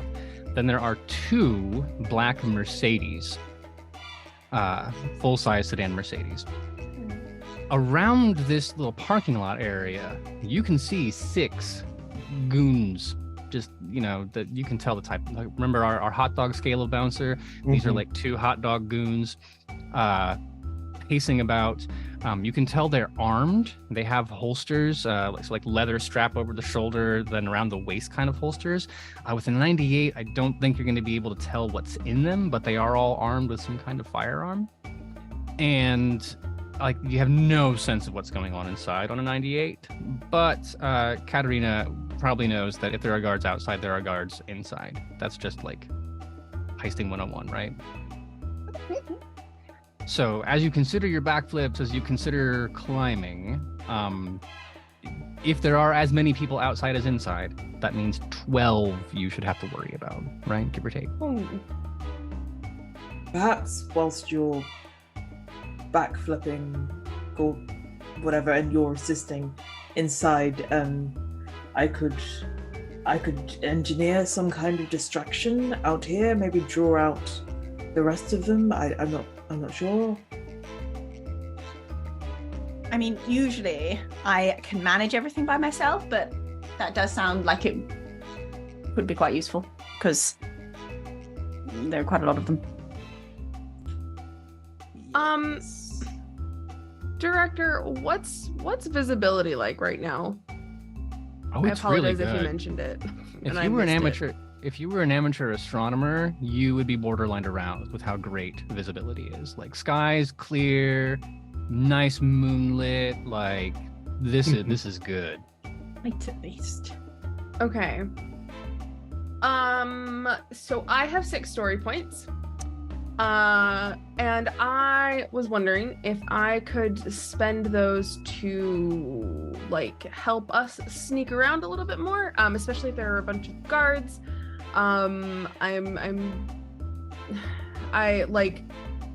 Originally I was thinking like really bad rain, but with the idea that there's a bunch of guards inside, I'm like maybe something that's kind of like a dense fog. To help us maybe move around a little bit more. It'd be easier to see like if they have flashlights, like to see like, you know, that glow from the flashlights against the fog, stuff like that. Does anybody? We could do the thing where anybody the else have flashlights are coming and then we go like that, hiding from them. That'd be great. Exactly. I mean, does anybody else have a thought there? Rain versus dense fog? I don't think either of them will actually help us inside. Like, I don't know, maybe the big, are there big warehouse doors that are open and it's just open to the outside? It's the kind of thing that if it's a nice night, people are more likely to be drawn outside. If it's rainy and overcast, like it's probably like people are going to be inside, which is not where we want them right now. Well, let's say this. Let's go for foggy, maybe. If you want to change the setting on the scene notes from clear day to London fog, like proper pea soup, then we'll call it, that would be like a 2-story point expenditure. You would all get a bonus on sneaking, but you are correct about the interior being what it is. If you want to go to like cats and dogs, sorry, my slang escapes me. I know there's a very elaborate like idioms for weather, but there's a scale to it. So like pouring piss, cats and dogs, little drizzle. I don't know the whole spectrum, so I'll make sure I get it right. But if you want to go to like it is properly coming down, that's going to be, sneaking is going to be easier because you also have like the rain on the roof banging around, cover your footsteps. Sound. It's a tin roof. Oof. And then just to dissuade any of like the guards are going to go inside, like no, like these are the kind of guards that have to stay outside and suffer in the rain, right? The human resources department at Octopus does not have rules for like, oh, I'm wet, I want to come inside. Then you just get thrown into the shark tank and then they hire a new guard. Octopus branded umbrellas or little Macs like provided. They do now. Yes, 0 story points. They all have Octopus brand ponchos or raincoats. Check our store. Ponchos, Obviously. Octopus brand ponchos, yes, okay. What are the Octopus if not like the newest, hottest brand of clothing wear, and that's how they get around? That's their cover, and that's why everyone's got this uniform. Oh, we should, if that's true, we should have gone like shopping before breaking into their headquarters. Anyway, it's all right. So the fog would be 2, and the rain would be our 6. Yeah, because at that point, like, unless someone bumps right into you, because I'm not talking about like just the rain's coming down really hard in the summer. I'm talking like opening scene from Jurassic Park, right? Like if it's more than like 4 feet in front of you or a meter and some change in front of you, you can't see it. Like you might see, like if you have your flashlight pointing there, you could see a blur, but like was that a tree limb swinging? I don't know. It would make it very difficult for anyone to spot you. I will say though, if it's raining that hard and you get into a fight outside or have to do anything especially athletic, it will make it harder. So you get the benefit on the sneaking end, but you get, it's going to be trickier. But the plan is going to go perfectly, and we're all going to sneak in at highest PR and then sneak out again. So I don't really see that as being a problem. No, I'm with Kat, obviously. Err on the side of overconfidence. So I'll spend those 6 story points, and automatically the weather is in our favor. It is staggering that you're like, wow, wouldn't it be nicer if it was raining and we didn't, and then all of a sudden just like it's like a Disney movie with the clouds rolling in and like the arcing lightning going through the sky, and then all of a sudden just the guy just off stage yanks down on that lever, and the theater rigging above just instantly pouring water down. We have also bought really cool raincoats. Like I want Katarina to have like a little like unfold from like a tiny pack, and then it's like this really sleek, and it's just got a little hood, and it's really like body fitting, but it's still a mini skirt for some reason, and it's just so trendy.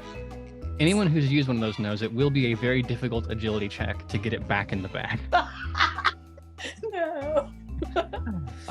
So that said, in terms of like things we're doing for sneaking, if it's going to be raining like this, Frederick, do you still want to have the trees? Because if that feels redundant to you, we can take that back and you can keep your story points. I think we still have to get over the fence, don't we? Yeah. I have kit for breaking into places, I think. Do I? No, I don't. So around the fence there are side gates. And I have a rope. So there are side gates. Okay, if there are side gates, I can pick the lock. Yeah. So if we can get in by the side gates, and our visibility is poor enough for them that like we'd be able to just go through a gate instead of trying to climb over. I think yeah, I'll take back the trees. Bye the first hint of gentrification. With a snap of your fingers, we have rewritten French history, and the English baron who we established earlier to come in to talk about city planning was forced out of the court of Napoleon III and no longer exists. They paved this thing cobbles, 15 miles in every direction from the city center. Greenery, what's that? Instead of the tree, can I spend story points on in the corrugated tin roof, like a little skylight? Oh, sure, yeah. So we'd have to go in the front door. I would say if you wanted something that's just kind of like flat for like ventilation purposes that you could open, that'd be 2. If you wanted something that was like a proper cupola that you could like have like a railing or a walkway, that would be more. I just want to be able to get in the roof and then I don't know what it looks like inside. That would be 2. Let's get in the roof. Let's change the inside with our amazing story points later. And I mean, just and again, in the context of the time, like we're not talking about like fancy steel racks that are all organized, right? It's going to be piles of crates, crates stacked on crates, sometimes neatly, sometimes in a bit of a mess. Crates on crates on crates. Yeah. Okay. The logistics sciences have not advanced in the 1960s. Well, okay. How about I'll unlock that gate when they're not looking, and then backflip onto the roof, or maybe you can just climb if you prefer, Emma. Like whatever, it's all cool. Like the backflips aren't actually always strictly necessary. Sometimes I just throw them in just for fun, And then we can reach both the roof and the inside and around the front if you want to get around the front. Would that work? I mean, I think that sounds like a great plan. Now that we have all this rain to help us get through this a little bit easier. Yes, I should be able to get around to the the cars in the front. I might. Yeah. Okay, great. And then you're going to distract them, and then everyone's going to come running outside and go, "Oh, what was that?" Is that the kind of thing? Yes. I think perhaps. Yes, going to distract them, and then I guess I'll figure out what I do after. I'll leave the gate open, so I guess just like run away or something. And then we'll meet back at the car, and then we'll zoom away with Pierre. And ideally, they won't even notice that we've been there. They'll be like, I'll be so surprised. Oh, they'll be like looking under the chair, looking behind a crate, being like, oh, where did Pierre go? Oh, who can it be? And then they'll see the white ribbon, and they'll be like, oh my gosh, it's our arch enemy, the white ribbon. I'm psyched for this, guys. Oh, okay. Emma and Frederick can cooperate to invent the first selfie stick, so you can hold it out the window of the front of the car and get that shot of the 5 of you now, the 4 of you and Pierre together in the car, like. Yes. And then we'll have the trademark that photo printed as a Polaroid, and then we'll post it to them. Except maybe Love like hide our faces, I suppose. It might be a good idea. Yeah. Okay, fine. Not really keen on having octopus coming after. Yeah. Okay, fine. Fine. In any other situation after this, Yeah. so. So gates being what they are, and what the patrol route being what they are, and I mean, like anyone who's been out in this rain, like if you're an incredibly dedicated professional guard, you might be patrolling, but if you are just a hot dog goon, like no, they're on their post watching the cars, and like unless a boss comes out and yells at them, they're not going to be going around. So to that end, we can say that there's one little like side gate, and then like Katarina and Emma, if you went right, and then Frederick and Sonya. I assume Sonya, you will be hanging out with Frederick for this. Yeah, back up Frederick for this. And the 2 of you can go left, and there won't be too much trouble. You might need to get sneaky if you want to get like real close to people, but aside from that, we can say you have freedom of movement. You're just going to be soaked, except for Katarina, who has the miniskirt poncho. Katarina, it falls upon you to open the lock. I believe that is security. It might also be prestidigitation, but I think security is the right one. I actually think it's prestidigitation, because that's lockpicking. Lockpicker does say spend 1 story point to flip a task check for prestidigitation or engineering when picking a lock or cracking a safe. So yeah, I think you're right. I think it is prestidigitation. I just love that word. Such a good word. That's a good word. Such a good. 45. That's good. Under something. 65. Yeah, I think it's higher than that. All right, there you go. So without any trouble at all, the lock pops open. Do you have like a flourish you do on a successful lock pick? No, I just want to do more gymnastics. It's probably not appropriate for every situation. Cartwheels. Yeah. I shall just do a neat little dramatic lean in, pick the lock, and then just do a little maybe a little bow, Make sure Emma's watching. Make sure everyone's watching. Don't even have to push the lock. You open it, and then the door swings open, and it's just like you have the hand out, so it looks like you're just forcing it open with your mind at that point. And on we go. So yes, the brick wall is about a meter and some change just ahead of you. Even now, difficult to see. Like you can get like kind of the blurry shape of it there, but that's how much the water is coming down. And of course, now that you're closer to the building, the banging on the roof of the water coming down in those like big fat globs, the one like that you can feel them hit you when it's raining. It's like, oh, son of a bitch, right? Like that kind of heavy rain, just sheets of it. So again, movement fine, maybe miserable. I hope you brought your wellies. No story points to change your gear to wellies. I don't think that's required in the book. But there we are. So Emma and Katarina, you are looking for a climby spot to get up.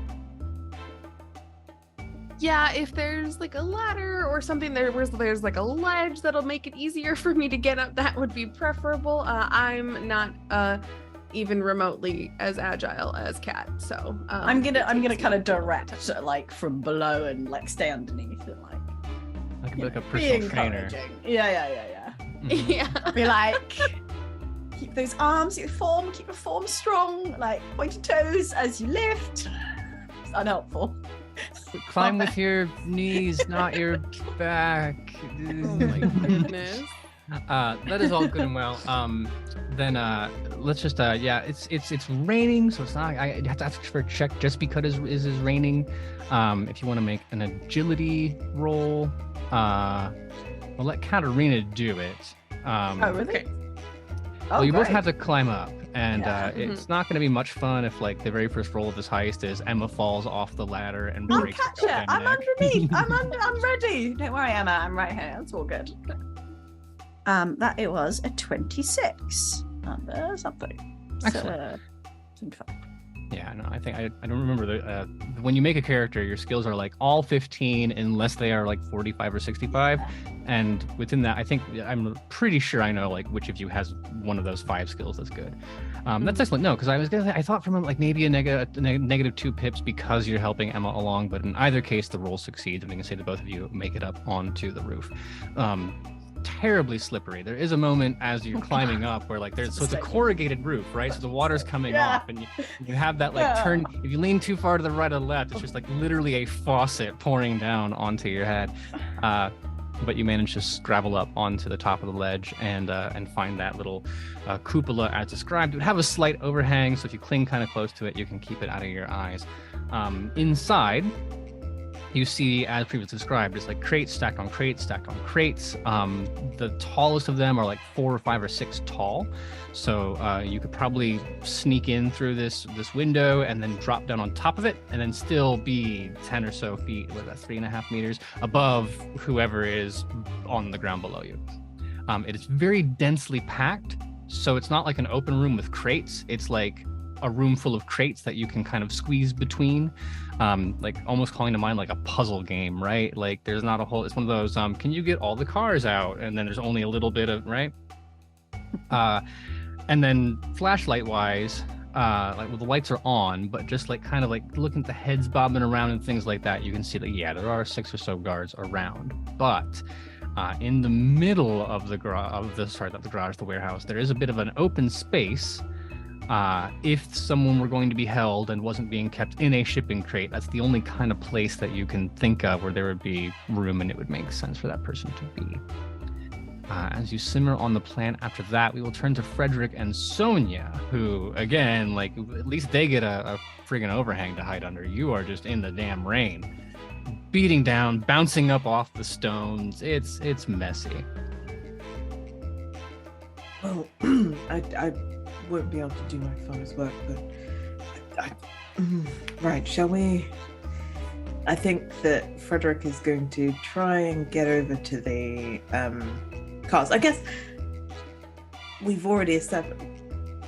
He's been told where the guards sort of are based on what our initial thing is. So he's gonna try and he's gonna look over at you, Sonya, and I go, okay, I guess we'd better create some kind of distraction and draw them out here. Yeah. What are we thinking, Mike? So I can possibly spark up one of the cars. It's not gonna do anything particularly exciting in this rain, but they can possibly. I don't know if they have an alarm in their bags at this point in time, but possibly. I mean, set that off.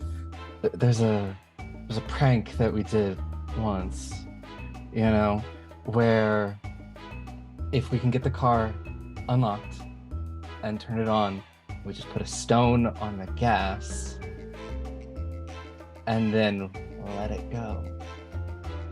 And then suddenly their car is running away and it's going to crash through a fence. It's a brilliant idea. Okay, I can easily get it. I could have sworn you were going to go for banana in the tailpipe. I was ready for banana in the tailpipe. I was also ready for banana in a tailpipe. That was option 2. Yeah, so 1960s, well before fancy door locks. There's no, I mean, I guess Tesla's run away with things on the ground plate now, so we still haven't fixed the problem. It would be well within your ability to start it up and then rig the accelerator, or rig the accelerator and start it up, however is appropriate, and send one of the cars sending off. I will say that the van is currently at an angle where it's not pointed entirely at the two Mercedes. Like, they were parked here on purpose, and then the van screeched in and immediately unloaded. Not a whole lot of thought put into it. So if you chose the van, it would drive forward enough and maybe hit the front end of the Mercedes, and then from there, who knows, depends on some rolls. If you did either one of the Mercedes, it would slam forward into the gate. You might be able to dislodge the gate or get it stuck just based on that. But in terms of the external gate, right? Yes, the external gate. Unless you wanted to put it in reverse and hit the wall, the opening for the loading bay, up to you. The guards wise, there are 2 who are leaning up against the van. And if your memory is good enough, you can recognize the people as they were the drivers of the van from before. They are still next to it. The other 4 who are outside, there might be one leaning up against against one of the cars, another that's just kind of pathing around between. So we'll say there's 2 that are just ambling about. And then there's a 4th one who is clinging as close as possible to the overhang next to the loading dock, else his cigarette is going to go out. So he's kind of standing next to the people-sized door that leads into the warehouse. Right. So there's one car that isn't directly being monitored. Yeah, sure. That's the car to go for. Yeah. So we'll attempt to get it open, and I think that possibly just hedging our bets, I might try and slip a tracker in there, just under the seat. I think Frederick would have jury-rigged one earlier. So just try and slip one under the seat, just in case anything happens and we have to follow them. Because they might not take the van. You never know. So, right, so do we need to roll anything to try and get in, or? So the door fairly open to unlock, but I really got hung up because I wanted to say, oh, so you're going to jimmy the car. And that's a joke that only people who watch UK TV or panel shows will get. So yeah, there it is. I also appreciate. I just now noticed that Shamini put on a coat because it's rainy. Getting the doors open, not a problem at all. They're not locked. The last thing you want you can't key fob this, right? So you don't be fiddling with the lock as it's time to escape. So that is easy. I will ask, what does this device look like? Because 1960s weird GPS tech that you homebrewed in your garage. Can you describe the actual physical tracker for me? So it's a little bit clunky. It's not the tiny little dot kind of thing. So it's probably about kind of palm size at this point. It's very streamlined, but I mean, Frederick's an engineer. Like, it's got like a bit of a circuit board like all around it, and this big kind of battery in the middle with some other little nodes around it, but on the bottom it's reasonably flat. So there's like some tape, essentially tape just at the bottom of it, so it could just be stuck under the seat. It's the kind of thing that you kind of have to make sure you like really shove it in there and hide it, because it's not small. And I mean, it's sometimes it's not the quietest either, but I'm hoping that this rain keeps up for when they head off, so at least we'll don't just hear the beep, beep, beep, beep. No, see, the beeping is on our end. Oh, okay. Yeah. So I've got this little GPS kind of radio type device that will, but that I've left in the car because I don't need that part with me, and that's a little bit heavy to like be lugging. It's almost as big as my mechanic's toolbox, that one. So so I'll basically kind of dig that out of my essentially overalls and like shove it underneath the seat of the car and like try to stick it underneath there. So I mean, aside from the fact that like it's wet as shit out here, and you open the door, but people aren't paying attention. Like if you've ever had to do something out in the rain, like you are not giving it your all when it's coming down like this. Like whether or not you have rain gear or not. So you're able to get that in super easily. I assume that also means this is not the car that you want to slam into something and break, right? That would be defeating the purpose. I think Frederick looks, having done that, is kind of like, oh, yes, okay, that was very successful. And then we'll look back at Sonya and go, oh, crap. The other car?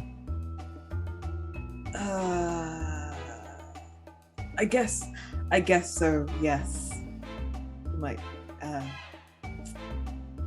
okay.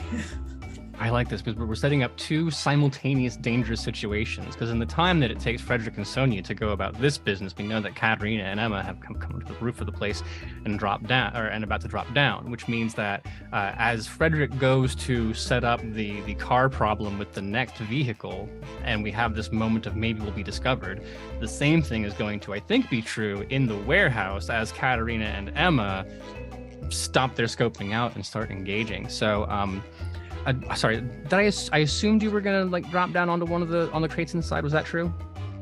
Yes. Yeah. Okay. Gotta start sneaking around some crates and climbing around and maybe doing a little bit of balancing and maybe a little backflip, just like one little backflip. A little backflip. Yeah. If you have to go from pile of crates to pile of crates, like Emma does like a running little hop, and then Katarina does the back handspring into a like a what's the cartwheel, but you don't use your hands. I don't know, but that sounds awesome. I do that. I know there's one where you just like flip yourself over and your hands are like, I'm too good to need my hands. Anyway, if you know gymnastic terms, let me know in chat. We'll say that. So yes, if you want to move around the place on top, it does take agility checks because you are jumping from crate to crate. But to set the scene, like I know you can imagine the comic book panel where like camera is low looking up onto the top, and so you see the guards like standing in front of the crates, and then smaller kind of up in the distance you see like Emma and Katarina like across the top of it. I've been told it's called an aerial. So yes, back handspring into aerial as opposed to leap of faith on Emma's account. So you're moving from crate to crate. That would give you better angles on things. If you wanted to like make sure no one was seeing you, that would be required.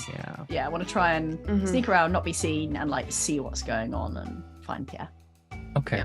So like risk-wise, then it makes sense to me that like Emma, we'll say you drop down in a central location, you can kind of see the spot where Pierre might be, but you can't get a good look at it, and that Katarina would then be the one to ninja around.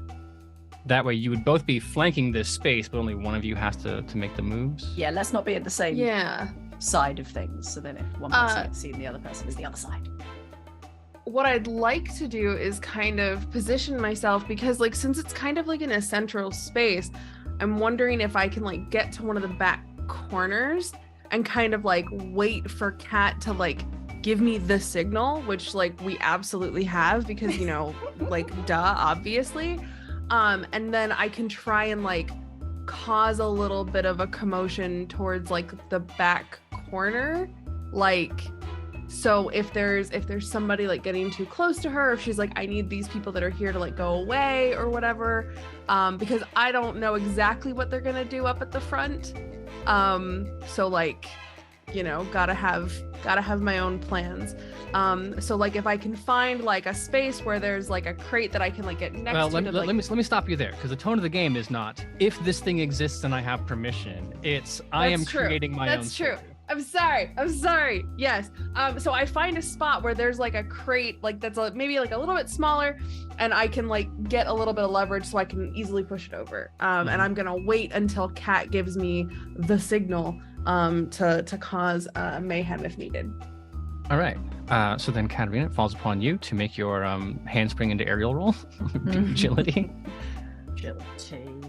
Before the next episode, I'm going to Google a bunch of gymnastic terms, and every time I ask for an agility roll, I'm just going to pick one off of that. That's 13 and 75. Oh, exceptionally good. Doing well today. Effortlessly. There's got to be some kind of like really like ballet music, but with a spy theme edge to it as you bop around. Thank you.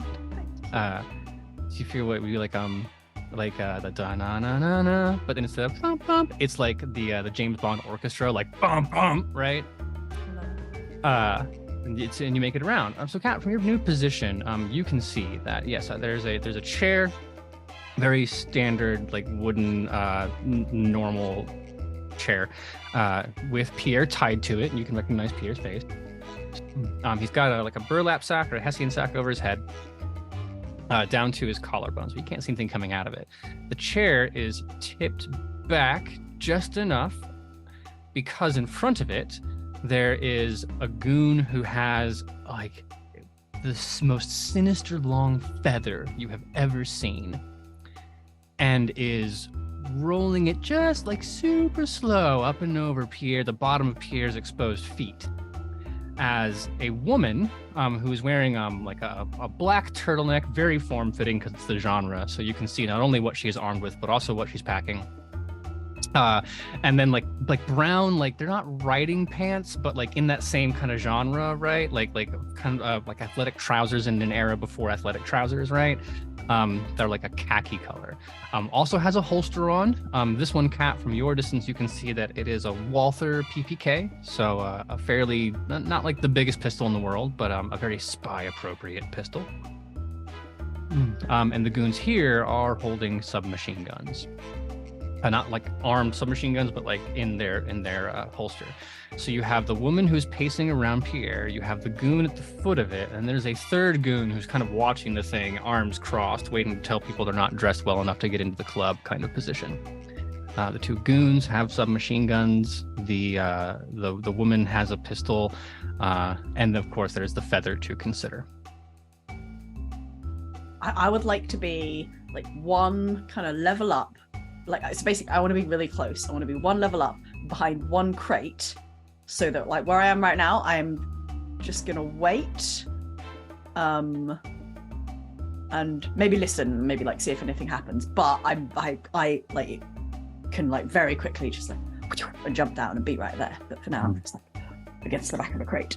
And the questions are kind of weird. Asking about an island in Sitomiyang, which we discussed before. It's like an Indonesian island in that part of the world. Think like in the Malaysian archipelago or like near Java, that kind of part of the world. Lots of questions about U-boats, about submarines, about what did you learn about this, and then like some of the other stuff's not going to make sense to you. I will reveal that if you stumble across something, you'll recognize it. Asking who he talked to, where he got the information. Pierre, for his part, is not cooperating. By and large, torture doesn't work to retrieve information from people, but considering that I have 2 brats in the room, I also know that tickle torture is not the way to get what you want, so you are all understanding how Pierre arrived in this mindset. So Pierre's not giving up the goods, but that's what they're asking about. U-boats in Southeast Asia, World War II history, something about like Nazis making a deal with Imperial Japan.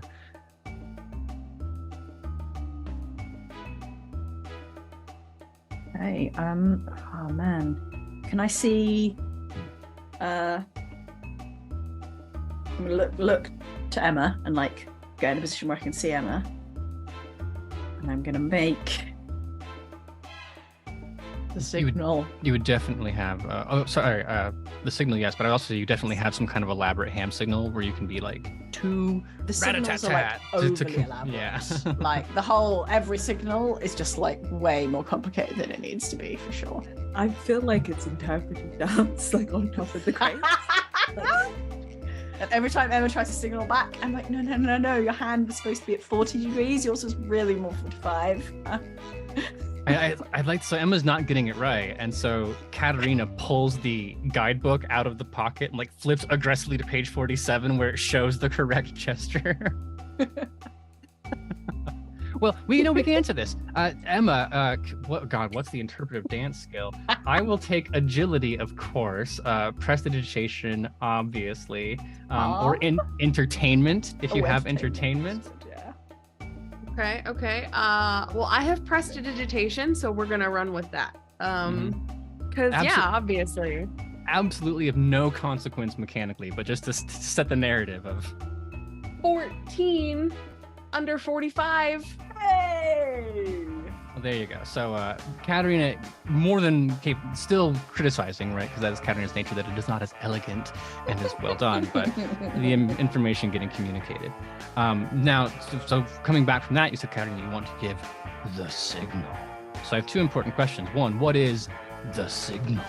And then what are you going to do? What is the signal supposed to affect?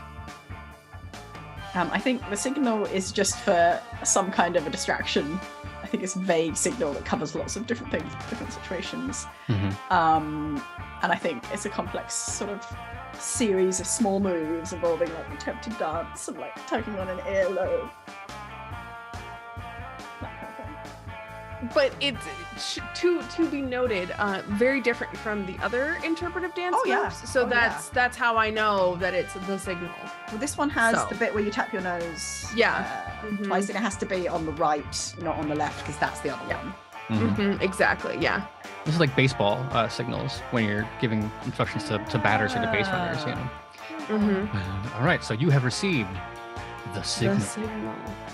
So Emma, you kind of it's heavy, so like you get a little shoulder and then maybe kind of like into it. This crate goes falling off back in the opposite direction of where those things are. The crate smashes to the ground and explodes. What was in it? What is the ground now covered in? Chicken feathers. Imported chicken feathers. Chicken feathers. Yes. Yeah. Crate was meant for a very low-class pillow company. And it just like. So you then we'll say the camera's up on you. You push it off, and the only way you find out is because like a Wile E. Coyote cloud of chicken feathers comes up and starts to descend. Exactly. Yes. So then over by Pierre, like the guards are going through this, and then they all get that Metal Gear Solid exclamation point on their head, and because it is a video game, only one goes to investigate because that's how these things work. The woman who I don't think I mentioned, and I stopped at what she was wearing and that she had big boobs and a gun. I missed the part where fiercely large red poof of hair.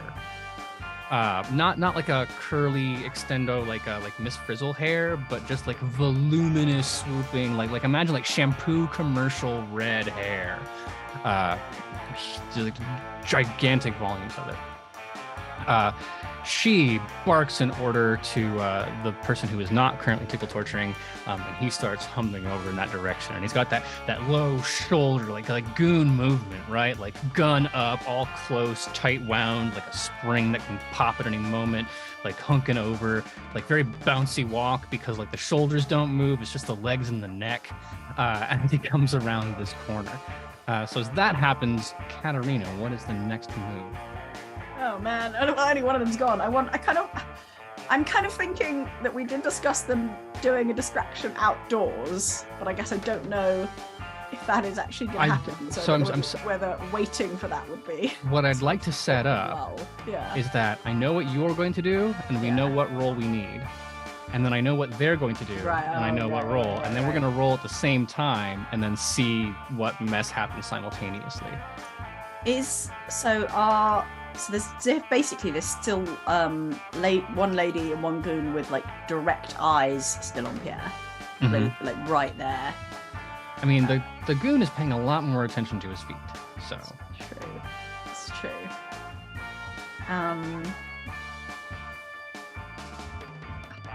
I don't know, because like I want to get in there and get him, but we're going to need some more distractions, so we're going to have another distraction plan, basically, because. So I will. I can make a suggestion. Yeah. That Emma, you've lured this person over, and then you have more crates. So if the first person comes over and then gets knocked out by a crate, that might attract the attention. So just chicken feathers everywhere. Yeah, I can do that. Absolutely. Find more chicken feathers to drop. Yeah, absolutely. To join in with just obscuring everything with chicken feathers. Or you can set it up so that you're like, yeah, okay, so the first signal was like stage 1 of the chicken feather plan, which is weird that you knew that in advance considering we didn't know it was in your house, but it's a weird quiz and you're like, conduct Operation Chicken Feathers, and they fall and you're like, oh shit, how about that? I don't and then like I guess Katarina, if you wanted be similarly positioned where now you can push them together and try to simultaneously knock out 2 people and then only deal with the woman or something like that. I'll let you simmer on it while I turn over to Frederick and to Sonya. So still out in the rain, the box is beeping just nice and pleasantly quietly, totally like sound from like once the engine's going, no one's gonna hear this thing until the car stops somewhere where it's not raining. I'll tell you that for sure. You have the van and you have the other Mercedes. The van has the 2 people by it, and then the Mercedes has just the 1. So, Mercedes? Yeah, perhaps Mercedes, but only, like, I'm assuming that this guy is over on the passenger side. Sort of like they're leaning on the hood, kind of. Like, not leaning on it, it slides He's back. He's going to go for a ride. They're standing at the front of it. Yeah. Okay, cool. You hear him kind of burbling. Think there's room for whiskey and cigars tonight? So that the van is the one you want to... No, we're going to go for the Mercedes. Oh, okay, sorry. Yeah. Go for Mercedes. If they're sitting on the hood, then they won't be looking behind them. What for? Oh, I was referring to the van. Sorry, the 2 gentlemen who are at the van, the ones who are kind of like leaning back against the hood. The one on the Mercedes, like still kind of leaning, but it's unfair for me to just take it away from you. So I'm gonna roll dice, and if I roll high, we'll say he's leaning on the driver's side, and if we say low, he's leaning on the passenger side. Okay. Which is not great news because he's leaning on the driver's side. Right. Okay. What if we were to spend story points to make him walk away for some reason? Maybe some sort of raccoon or something does something by the fence and makes a lot of noise. Paris? Are there raccoons in Paris? No. What is an appropriate French mischief rodent? We're It's very specific that you need a mischief rodent. Maybe it's like a badger, and like he's just really into like wildlife. He's like, oh, a badger. I don't see those very often. Like, What about? I mean, we could do foxes because foxes are. They're just kind of mangy and boring, though, you know. No, but they scream. They scream. They sound like people screaming. They sound like they're dying. That is like one of the most terrifying nights I've ever had. detail. Coming back late and there just being foxes screaming in the dark down this long path. very elaborate. I like the idea of a badger, and then the distraction is there. Okay, so I will say like 2 story points. You can get him away from the car. If you wanted to spend more, we could talk about like how elaborate this gets. But we can say let's oh god, what would it be? Yeah, so there's a trash can, of course there is, because it's my game and I can see the trash can. And then there's a badger that is like rooting around in it. This is a 2 story point thing. And like this goon, he lives in undersea bunkers and Arctic research stations and dangerous dungeons, right? I don't really see wildlife that often. And the badger like just kind of like thunks up the side of it, tumbles in, knocks over, and is like rooting around for food.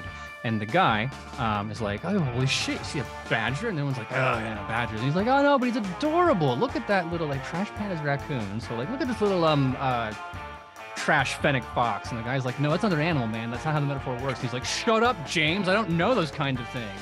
And, like, anyway, this conversation kind of goes on. And it's point where he's like, well, this is adorable. The little guy is just hungry. So he steps away from the front of the car and then turns and is like reaching into his pocket for some kind of a wrap of chocolate or whatever. Shouldn't be giving them out. He didn't go to biology school. He doesn't know. Goon. Okay, They so don't teach this at Goon School. So here's say for 2 story points, that's what's happening. He's gonna feed it chocolate. For 6 story points, we can say that the other person is channeling Katarina and being like, you can't feed it chocolate, and a larger argument erupts that distracts more of the guards. Wait, how many? I only have 4 story How many points, so I story can points only do I do. have to spend? No. Let's say 6 for I this. have 2. Can we Yeah. combine? Can we combine story points? I don't know for sure. I'll say like one time ruling now, yes, but I will go check the book, and then if I'm wrong later, we'll have to do it the right way. So if you want to put your story points together, I'm willing to put my story points into saving the badger that we brought into existence from being potentially poisoned, or at least like having a very unhealthy diet. so that's Sonya spending 4, Katarina spending 2. Yeah. Okay. So then yeah, this erupts, and the guy gets in this. He's pulling out the chocolate, he's unwrapping it, and we'll say one of the guys at the van, who you know what he did? He applied for the job thinking he was going to get work with animals. And he's like, I've always wanted to be a vet, and like he might know it's an evil organization to like train dolphins or attack dogs or whatever. Or octopuses. Or octopi. One assumes. Right? Yeah. He thought it was like a marine science thing. Like, yeah. Oh no, yeah, he saw it was marine science, but he didn't see the comma, which was we need Marines who are also into science. So yeah, classic paperwork blunder. So then yeah, they start like erupting, and then Shamini, in your real life as a nature documentary kind of person, why is it you shouldn't feed them chocolate? It's very high in sugars and fats, and they probably have to eat quite a lot of it to be harmful. But just don't mess with the diet of wildlife. You know, let them have their little worms. It's eating from the crumbs. trash. Yeah, it probably shouldn't be doing that. I don't know what the badger's doing now. I think about it on this industrial wasteland with a rubbish bin. But anyway. 1960s Paris, they're not eating, it's not like a Greg's sausage roll that's in there, right? Like they stopped by a local bakery to get bread, made a sandwich, right? This is before the processed food thing took off. So, It'll be fine. The badger's fine. Make an acceptable list of things that I'm allowed to feed to badgers. So that way I know in the future when we're trying to distract animals in games. Yeah, what that'd be we can great. Thank use. you. No, I appreciate that, Aaron. Yeah, gotta get it right. Yeah. We commit hard to narrative and verisimilitude here at Queensport Games. Anyway, so like this argument is erupting. Well, you can't feed it chocolate. You're gonna shut down its poor little badger kidneys. You're gonna give it badger diabetes. And the guy is like, where'd you read that? And it's like, I documentary. Is David Attenborough alive? Sure he is. David Attenborough, oh, you're watching the British TV. And then it explodes into this huge, big thing. And now they are all just like every little argument sparks up another one. So the guy's like, oh, you're watching. And then the other goon at the van, not the one who was only about, he's like, oh, what do you have against David Attenborough? And now they're all in it. It's getting out of hand. Are they all French, or are they like multilingual? We'll say they're multilingual. International organization. Which is part of why this argument happens, right? Because like French pride and English pride and German pride all kind of crushing into one another. And, you know, we all believe in the octopus, but you got to represent your hometown. So on that, Frederick, will you make a mechanics roll for me? I believe it's going to be how we set this up. Or Sonya, I think you also have mechanics. Yes, but yours is probably better than mine. I do believe it is Mine is a 45. Machinery? Yeah, sorry. sorry. Machinery. I was like, mechanics? What? No. Yeah, machinery is 65. Oh no. I rolled a 77. Oh no. Well, you get a story point. Story point. Yeah. Like, yeah. Can I put forward that what happens is, they're having this big argument, so it's like, oh, it's all hunky-dory, it's fine, we're gonna go in and like do this thing. So it's a case of, okay, putting down the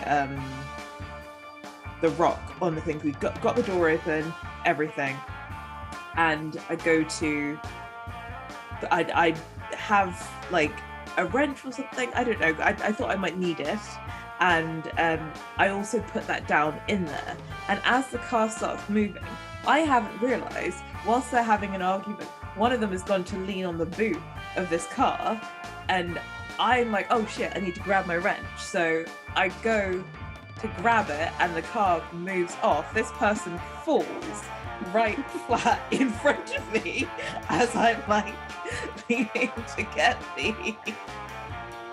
This is the excellent. wrench, and it's like, This is excellent. Yeah, so you get a story point, and because if you critically fail a roll, if you roll doubles above your skill, it's a critical fail. So you get what's called negative karma, and that is some kind of penalty that carries on to the next bit. So we'll say that hold this situation, because now we need to know what's happening inside. So whatever comes of Katarina and Emma will happen at the exact same time that this goes wrong. Were we gonna go with double crate situation?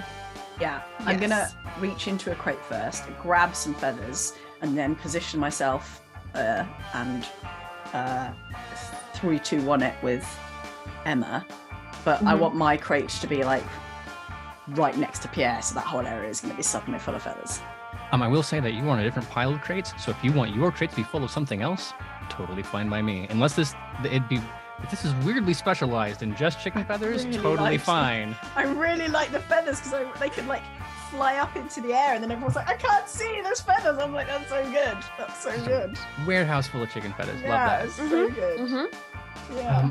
All right. I think in this case, I'll take strength. I will take agility if you'd like it. Maybe there's an argument for melee in there somewhere, but I don't think that helps folks. Melee helps me way more than strength or agility. Yeah, because you can hit someone with it, right? Emma's trying to hit people with it. Yeah, that's fine. Yeah. On the table, I just actually didn't think that you had melee. So yeah, any one of those three things, whichever is the best for you.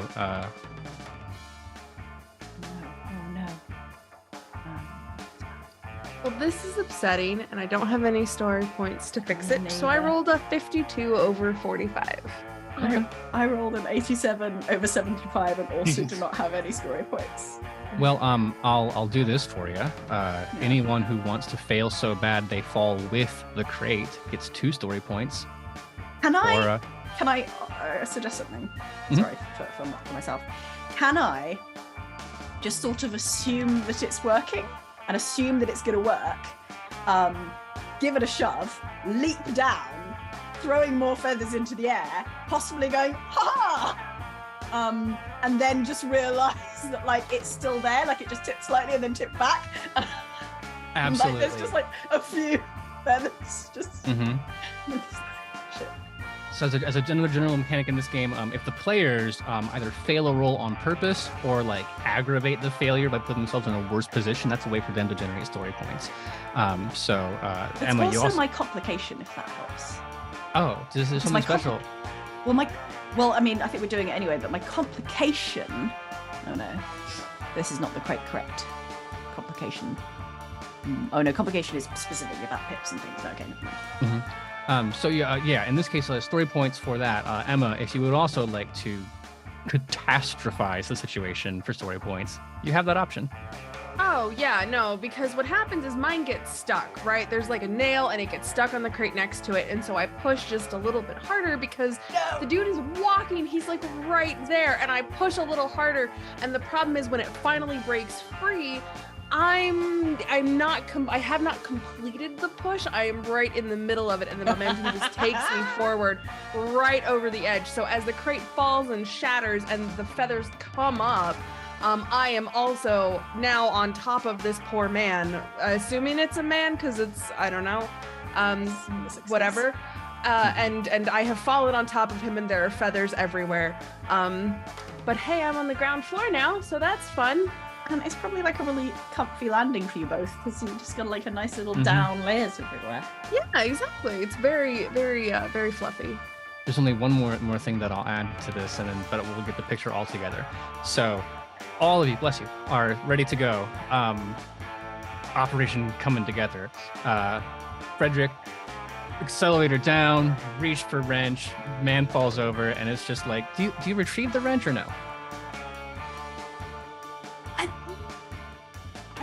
I think that is like my singular focus, so I would have retrieved it, and then once it's kind of like back in hand, turning to Sonya to be like, okay, we've done it, we've gotta go.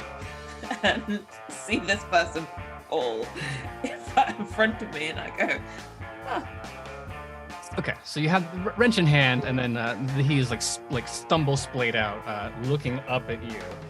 Sonya, at this point, it interrupts the argument. We're no longer worried about what is okay to feed badgers. So this noise happens, and they all are starting to turn. They see you, and now like weapons are getting drawn and all that. This isn't like a, hey, you're not allowed to be here. Like, go away. In video game parlance, it's like the red zone, immediately hostile, as opposed to like escort you back out hostile. Like spy movie. So like this happens, and then like the camera just shows them all like getting their guns to point in at you, right? Yeah. Like in the kind of like Austin Powers sense of like the goons pour into the room, they're all there. At the same time, inside, Katarina, you push it. I want to say it doesn't get stuck. I want to say that it's on a chain, so it just swings along like a glide thing, like a trolley on top. Feels like it's going, but it just gonna go. Yeah. Now it's over there. So Emma falls on top of this guy, kind of like rumbling and bouncing around. Katarina jumps down, lands like perfect, like cat burglar landing, throws them up, and then like everyone just like turns and looks, and it's just like the camera just sees the feathers falling down, and then the squeak of the thing just like rolling in the middle above you. Looking upwards, like, oh, I thought that was right. Sorry about that. So in a panoply of languages, you hear the command of like, oh, get them! Because like, first of all, Katarina, they know you. The other ones are interlopers, but they know you. And this is what the situation is. Emma, you are both surprised. So it kind of washes out. He is surprised that he got fell upon. You are surprised that you fell. So that comes out in a wash. Katarina, again, both of you, like no surprise advantage for either one of you. Sonya and Frederick, because you have been caught like unprepared,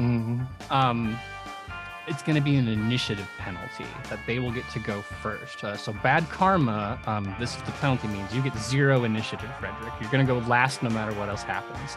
Yeah. Everybody else, you will roll your alertness. If you succeed on this roll, you add the value of the 10 and the value of the 1 die together. If you fail, it's just the 1's die.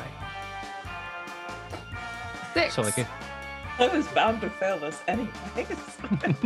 there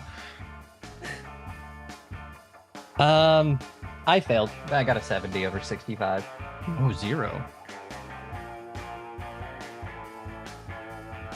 I was also surprised. I was like checking the exact wrong areas, being like, and then I turn around, see car move, see person fall, and then also just be like, yeah, that's a problem. Katarina, what was your result? 98.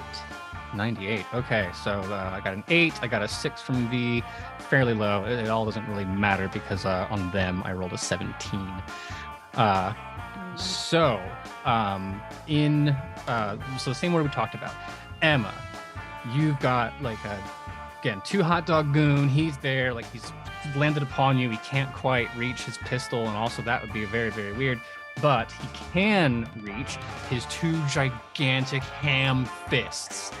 So you are immediately in a wrestling match with this enormously big man.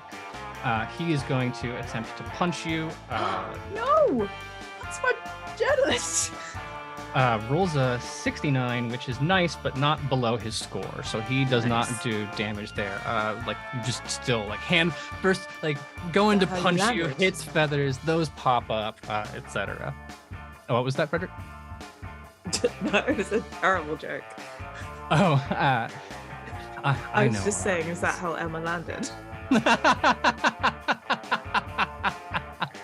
Now I understand why the violence isn't connecting. Terrible. He's not going to swing at her face when if he misses, it's going, right? Like, Katarina, the person with the feather can drop the feather, but let's see what happens with this violence first because no, that is a 60. So in this case, I'll say that like the one there has a stiletto dagger that he's reaching for, but in the commotion, he runs up to go to stab you, but still has the feather in his hand. So he like comes back with his hand like a Michael Myers stabbing motion, and then just like feathers you in the shoulder. Sweet. Then that's that goon. For the others of you. Entirely different scene now. Yeah, we've got Emma's in some weird shit. Katarina's fallen into a fetish. Oh god. It's like a whole thing. For Sonya and for Frederick. Frederick, the one who's in front of you, is prone, so has to spend a move action to get up, but can still fight. On that result is a 5, so it does connect. The fist's doing 3d6 damage. The way that damage works in this game is you roll however many d6, and then every one that is a 4 or higher counts as an injury. So that's no, and yes, you'll take 1 point of harm. Well, lose 1 point of vitality. To Frederick. To Frederick, yeah. Yeah. As this comes, bapping in. Now, Sonya, you are like caught dead ass out in the open at range, but if I remember, you were standing near the van, right? Or the Mercedes, you were near a car? Yeah, I was like, because there's the Mercedes we sent on a collision course with the wall, and then there's the other one that we put the tracker in, and then there's the van. I'm right next to Frederick, next to the one that we put the tracker in. Right, so they're not going to shoot at their own car, right? They're goons, but they're not like total idiots. So in that case, they will use their move action to close in with you, and then that's the 2 of them that are going to try to get punchy. Oh, that is a 44, which does pass. I don't remember there being anything about critical wounds, but it leads to good karma. But good news on the damage front, I have rolled 2 1s and a 3, so the first attack doesn't do you any damage. The second one is an 81 and doesn't succeed. That is the initiative of the goons, but the problem is, Katarina, you have this fierce redhead woman. And for the purpose of explaining things at home, there are the 3 tiers of enemies. You have just like normal, like red shirt goons. You have like sergeants or lieutenants, like the underbosses, right? And then you have bosses. And as you go up that scale, they get more and more sophisticated powers. They can use abilities and things like that. And the one that you're facing is a boss. She has 3 tags. The first is multi-attack, so she can attack 3 times a turn. The second is counter-attack. So anytime that you attack her, she gets to attack you back for free. And the third, perhaps the most dangerous, is flips. She can flip her die the way that you flip your die 3 times. So octopus boss level agent turns and like sees you jump, and also once the feathers have cleared, it's very, very well. Can I say that I dodged the feather and did a dramatic spin and just ended up face to face with her? Oh, absolutely. So then face to face with her, and there's probably also like a little bit of like that when in a movie fight scene, like they're punching each other, there's nothing connecting, and then if it's a sword fight, they always lock blades and end up face to face. There's a little bit of that element to it too. So you end up just like nose to nose, and she's like, well, if it isn't the white ribbon. My reputation precedes me. So yeah, you see, and then she goes, yeah, but it ends here, and then goes into the attack. So the first free action she gets is to yell to the goons and alert everyone who has not been alerted that like they need to go. Based on the instructions, I'm not going to do the whole monologue, but it's like anyone who is not currently beating the hell out of an interloper, grab Pierre and get into the van. I actually kind of like that idea where it's like a very like a Tesco announcement over the speakers, like, attention, octopus agents. There is an intrusion on level 1 of the warehouse. Anyone not currently engaged in combat, please take the hostage, right? You know, that kind of thing. But so she gets 3 attacks. They're all melee, which is the worst of her, the better of her skills. And unlike the other person who can't remember her knife, she has one. First one does not succeed. The second one does, and the third one's a 9. Okay, so that's 2 successful attacks. Each one does 4d6 damage, which is have that much for damage. 2. Well, they've only gotten 2 successes so far. Okay, that's 4 total. So across these 3 attacks, the 2 of you are scuffling back and forth. You're gymnasting. She's fighting back in a again, like very I'm thinking like Liam Neeson Taken fight scene. So it's kind of brutal, right? Like just a bunch of not only the clouds of feathers flying around, but also those very Batman like bam, ow, right? So the injuries to vitality point are supposed to be like injuries, right?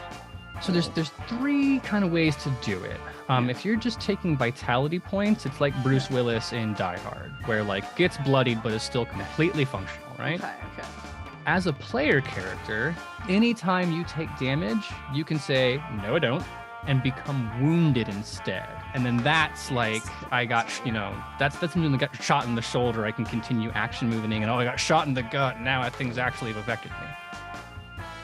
So it's your choice, anytime you take damage, whether it's 1 or 4 or 20, if you want to take wounded instead of being damaged. But at this point, it's 4 damage from a knife, or 4 vitality damage from a knife on the table. Okay, well, I'm still up, so I guess for now, it's better to be up and not wounded. So that's all of their actions, and now it is your turn collectively. Whoever wants to go first is fine by me. You're all kind of individually off. Yeah, I mean, this guy's trying to punch me, and I don't have weapons, so I would like to try and kick him and run away. Okay. Yes. So combat-wise, you get 3 actions in any given scene. You get a free action, which is like pick something up or yell an instruction. You get a move action, which lets you go from zone to zone in combat. And you get a main action, which would be like attacking or reloading. You can do those in any order you want. So if you want to kick and then run, totally fine. It would be melee for kicking, of course. Camera keeps forgetting that I exist. I'm getting in and out of focus. I know, I see that. All right, come on, here we go. Fudge muffins. Well, that's a 96. It's not as bad as it could have been, but still a 96. In a surprise position, as canonically decided by Frederick, you were in a very awkward position a moment ago. So extracting yourselves and trying to fling around, like neither one of you has managed to punch each other. You're just mostly trying to get away from the awkward position. You know what it is? These damn chicken feathers are so slippery. So I'm trying to like get up and like get enough leverage to be able to kick, and it's just it's not happening. Oh my god! And you're also soaking wet, so some of them are stuck so the feathers to you. are sticking everywhere. At this point, I just look like a giant chicken. It's really bad. It's really bad, guys. But even though the kick does not connect, like there's feathers flying everywhere. I have no idea. Like I'm not hitting him. Whatever. I don't care. I'm gonna leave him there with the feathers, and I'm still gonna run away. Yeah. So the move action's fine. You're running out of the warehouse? Yeah, I don't want to leave Kat. And at this point, like, I don't know what's going on with her. But I know that she was going into the place where there were at least 2 other people. So I'm gonna head in that direction. Yeah. So let's just for the sake of things establish that there's a zone where Kat is. There's like the central open space. Then there's like the north of the warehouse, which is a zone with the mazy bits. There's the south of the warehouse is a zone with the mazy bits. The parking lot is its own zone, and then escaping in any direction is another zone. So if you want to run out the north of the warehouse from the spot where Pierre is, you would need 1 move to get to the north part of the warehouse and then another move to get out, right? Okay. Those of you who are in the parking lot, it's only 1 zone for you to run out, but remember, all the enemies also get a move action, so they can pursue. Right, so we know that Emma, this is funny because as Katarina is dancing around with this boss character, you see Emma coming around the corner, but it just looks like a chicken has entered the fray. Then we turn to Katarina. You have actions, or Sonya, Frederick, either one of you can go. I was gonna try and engage in some fisticuffs with whoever's closest to me. Yeah. Absolutely, totally. There. Do you have a melee weapon at all, or are you just fighting? I do actually have I have a dagger. Okay. Themed to just like a boot knife or something. Matters for the purposes of damage because the dagger will do more, but because you are all in the same zone, you don't need to move to fight one another. It's assumed that you can make that like 3 or 4 steps or whatever. I don't like in D&D, it's like 5 foot free step or something like that. Same kind of basic principle applies. So proceed on with your fighting. Well, that is a 67 over a 45. Man, it's slippery as shit out here. So yeah, even as like, I think that's really what happens. There's an incredibly slick spot on one of those, and I just kind of go careening, like, I think over the hood of the other Mercedes. Like, I overshoot a little bit too much and just kind of slide right over the hood. Love that. And it seems like I totally meant to, but yeah, no damage being done there. Frederick, you have a move, a free, and a main action. Yeah, the only problem is that I have this complication. Oh no. So Frederick is kind of just standing there holding the wrench going, this was unexpected. Will you explain the complication as a rule for the audience? So, essentially, obviously we all have complications. This complication is combat paralysis. Frederick is not one to engage in fisticuffs or fighting because that's not what they're designed for. They like to make stuff and it's a person, it bleeds. It doesn't have oil to change. So in this case, I'm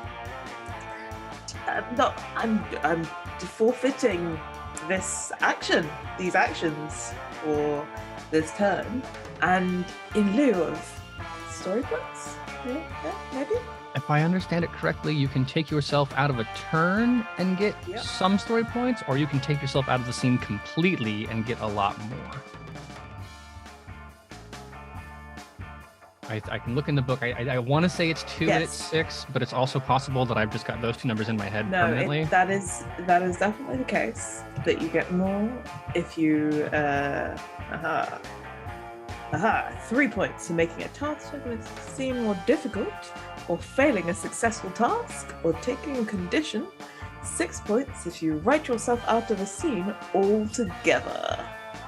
So we can say that you get 3 if you give up this turn and then like let them come at you. You can get 6 if you just I surrender, you caught me. Oh shit. I imagine that this turn looks at looks very much like oh, this was unexpected, drops the wrench, hands up, begins to like try and back away, but kind of slips and lands on her ass. In that kind of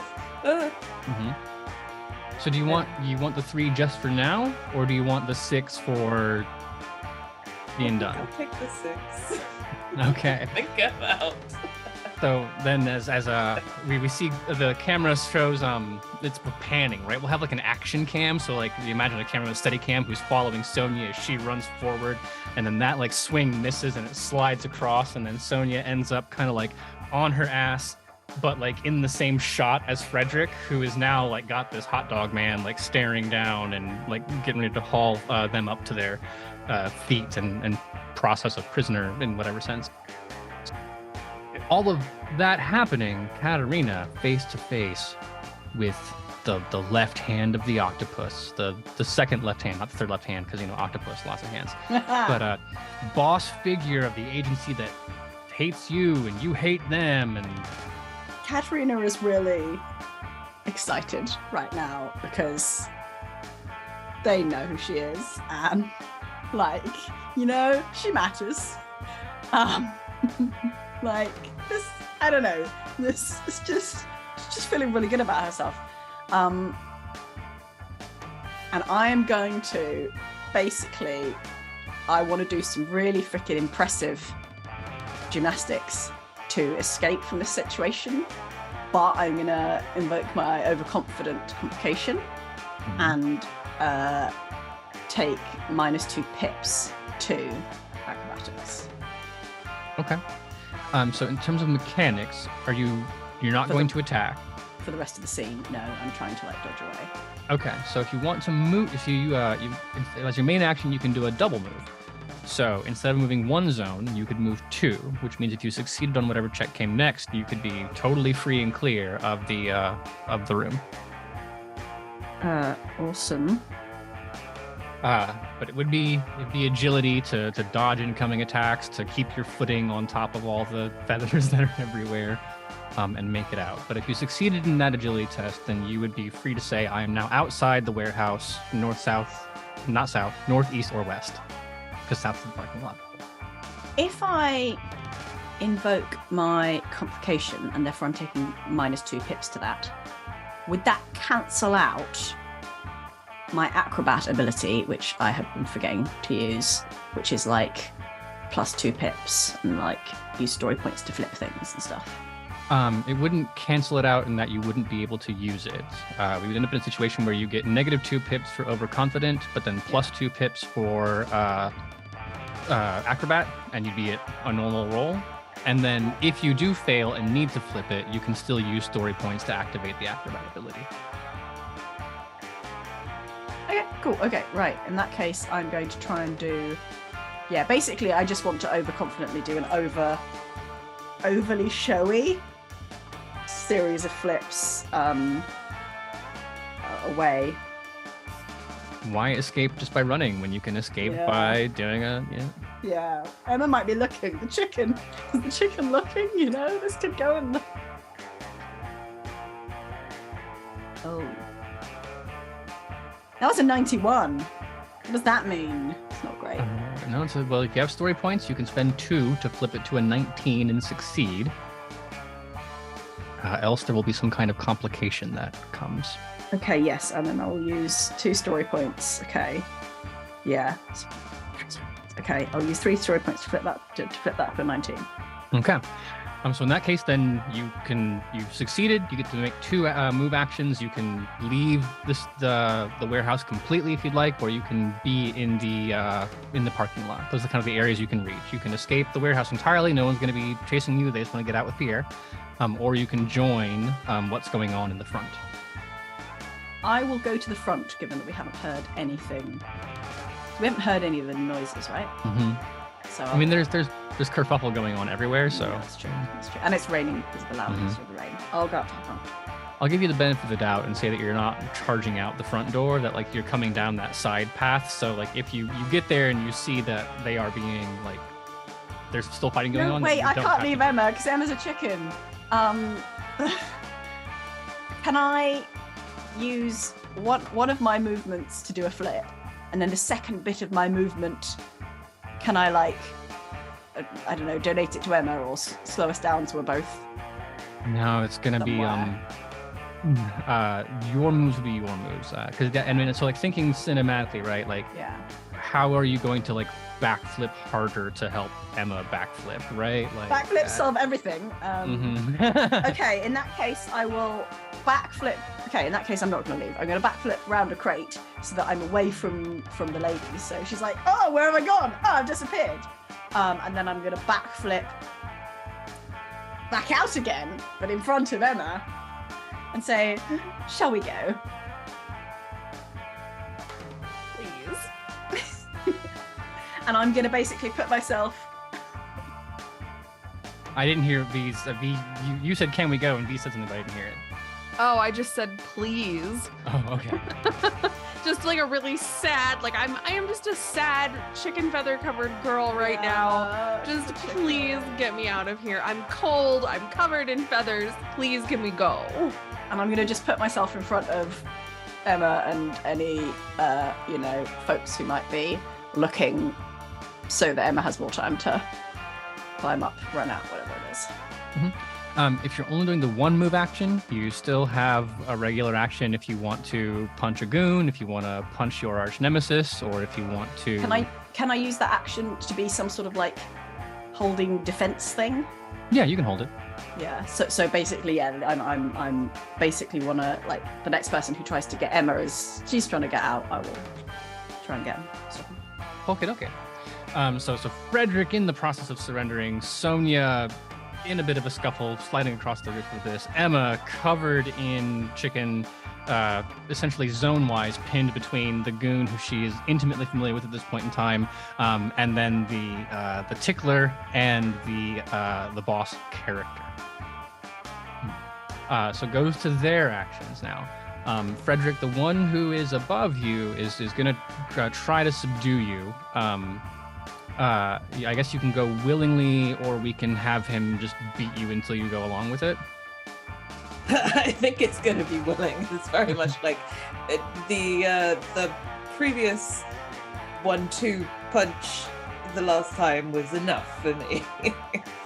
So that puts you in a cool position, because if you anytime that a character is captured in Troubleshooters, you get 9 story points. That gives me so many story points. Okay, I think I have to spend them at the same time. Yeah, do you have to use them now to try and escape? It's because I have 8 already from my complication taking me out of the situation. Oh my god. I think you can only have max 12. out at 12. Yeah, you max out at 12. I mean, because it gets to the same place, it's not so much a big deal. I think if you say, well, I want to be captured, that is an extended version of the scene, right? So like in this one, it's not going to matter as much, but like imagine we were having like a car chase and you said, I want to be captured. That could mean the enemies pull you into their car and now like you're like, no shit, captured, right? In this case, you can say, I want to be captured, and then like they're going to tie me in the warehouse, or they might throw you in the van, who knows? But that's the distinction between like, I am captured and will be removed from the scene like to somewhere else, versus I am not going to fight, but if the other 3 people win, then it's okay, right? Yeah. That's why the 1 is worth more. But because it kind of ends up at the same place, or at least I know it will. Like the 9 and the 6, it's all the same dish. We haven't like changed the narrative. The overarching point is that Frederick is like, I'm not going to fight, and they're like, cool. Like, hope you like being tied up because you're getting tied up. I'm going. That's. Yes, I'm going willingly. I didn't mean it like that, but then I saw Vinny like smirk at me, and now it's gotten dirty again. I'm so sorry. You said the words. I need to be more careful. So then with Frederick, then what you see is Frederick being like hauled up, and then they don't have like zip ties in 1860s, but like being handcuffed or otherwise secured, and then like shoved in the direction of the place. Now that means there were 4 goons out here. 1 is escorting Frederick. The other 3 are like there now. You slid off the hood, so is the distance clear enough for them to take a shot? I don't know. I think we'll say that the one of them that is furthest away, probably the one who is smoking and had the strongest opinion about not feeding Batter's chocolate, has the pistol out now, and then will shoot before the other two move in, because like they're goons, but they don't want to shoot their like ostensible friends or work colleagues. That's just so much paperwork. Right. Which is in 98, and they're using SMGs, so it's not just like one ping off. It's like you're on the ground, and then like he's got his submachine gun out, not aiming down the sight because they're goons, so it's more like hip firing rat-tat-tat, and then like you're crawling out of the way as these bullets ricochet all off the concrete, and then the other two of them come charging in. The first one does succeed on their fight, and the second one does as well, so that would be 6d6 total in damage. 1 success, 2, 3, 4, and 5. Total 5. This is literally my vitality. Okay, so then you have some options. You can go out cold, which would lead you to being captured with Frederick, or you can take a wounded condition, but you don't lose any vitality. You just end up wounded. I think it's more thematic if I go out cold, and it's just I like scuttle away from these, and then they just come over and they just start wailing on me with those clubs. So again, if you want to volunteer, you can be captured. So you get rooted up, but you will get 9 story points as they just dogpile down onto you, and then like next comic book scene, turn the page, and it's Sonya being hauled up next to Frederick. That takes us to Katarina and Emma. So you don't know this is going on, but like judging by the sound wise, we can say you hear like the front door get kicked open, and you can hear Frederick being like, all right, it's fine, yeah. And Sonya the same way. They're grunting like, get in here, so on, or in French like, leg it in here, or German like, das get in here, and then being hauled into the area. Now, the tickler goon is not pursuing either of you, Katarina or Emma. He is taking Pierre and G'ing TFO. The bad news is that the woman, this monster of a nemesis, like, Pierre's getting out of here, and she thinks she has you made, Katarina. So her move action brings her into the same zone with the two of you, and Emma, like, no offense, but like she doesn't know who you are, especially care. So it's just one attack that she's going to like try to brush you out of the way like a fly, so she can rededicate herself to putting the white ribbon in her place. Read more of the top magazines in which my exploits are described, then she would know who Emma is, okay? There's a 42 on Emma, so that succeeds, and it's 4d6 for the knife, which is 1, 2, Night. 2, just Night. 2 vitality. Use my held thing to try and get in the way. Sorry, no, but I did forget something that you get to defend. So Yeah. it's an opposed roll on V's case. You can roll agility to try to avoid the attack. Oh, great. Okay. You have to succeed and roll higher than she did. Can I do anything with the fact that like I'm standing here trying to defend Emma? It's Which if was you my want, like action from the previous turn. I have split the attacks. I suppose if you want to leap in and then make your defense roll against it, I'm fine with that. We do both. We both defense. Yes, I would like to do that. Thematically, I would like to do that. Mm-hmm. Yes, my defense is not. It did not pan out well, so I really hope yours did. I haven't rolled yet, but I don't think I have. It would be agility is the skill you would use to defend. Okay, which I'm rolling straight right now because of reasons. Okay. And then if you succeed on this, then we'll say that like no. 98. Okay. Oh my God. No. Wow, I rolled better than you did, but not by much. Oh no, but it is very heroic, Emma. I just want you to know that I care about you, okay? I know. Not completely self-centered. It's heroic and also overconfident, right? You're like, I can pull this off. Putting yourself in harm, you've made the situation worse. That would be 2 story points, just in the general sense of that. Plus, it's thematic for Katarina. You'd be like, excuse me, no, fight the important one. That's just the photographer. I'm the star of the story. That's actually right? So I can have some story points. It'd be 2 because you made the situation worse. Thanks. we are coming up to the end of the session. I don't know that if you can see where like the dice pools are going. This is rough. We know for a fact that Sonya and Frederick are captured, and like, no, I know Katarina and Emma, you have your hearts in it. I don't know that you'll be able to get out of this. So we arrive at a proposition. You can flee, like there's availability to take the actions and to make it out, but you'll be leaving your friends behind. Or it would break Katarina to pieces to admit defeat and be captured. Less so for Emma, but we would end up in the position where the four of you would be tied up and locked away in a warehouse. God only knows what the forces of Octopus would do to make sure you can't follow them on their trail. Pierre would get away, but you have a tracker. So I don't think Katarina would leave the other two because that's too much like failure. It's too much like admitting defeat. And as far as she's concerned, it'll be fine. we can somehow get out of this. She might be trying to persuade Emma to leave, but I don't know whether that would work either. So No, because of course Emma's not gonna leave you. You are my best friend. There's no me without you, Kat.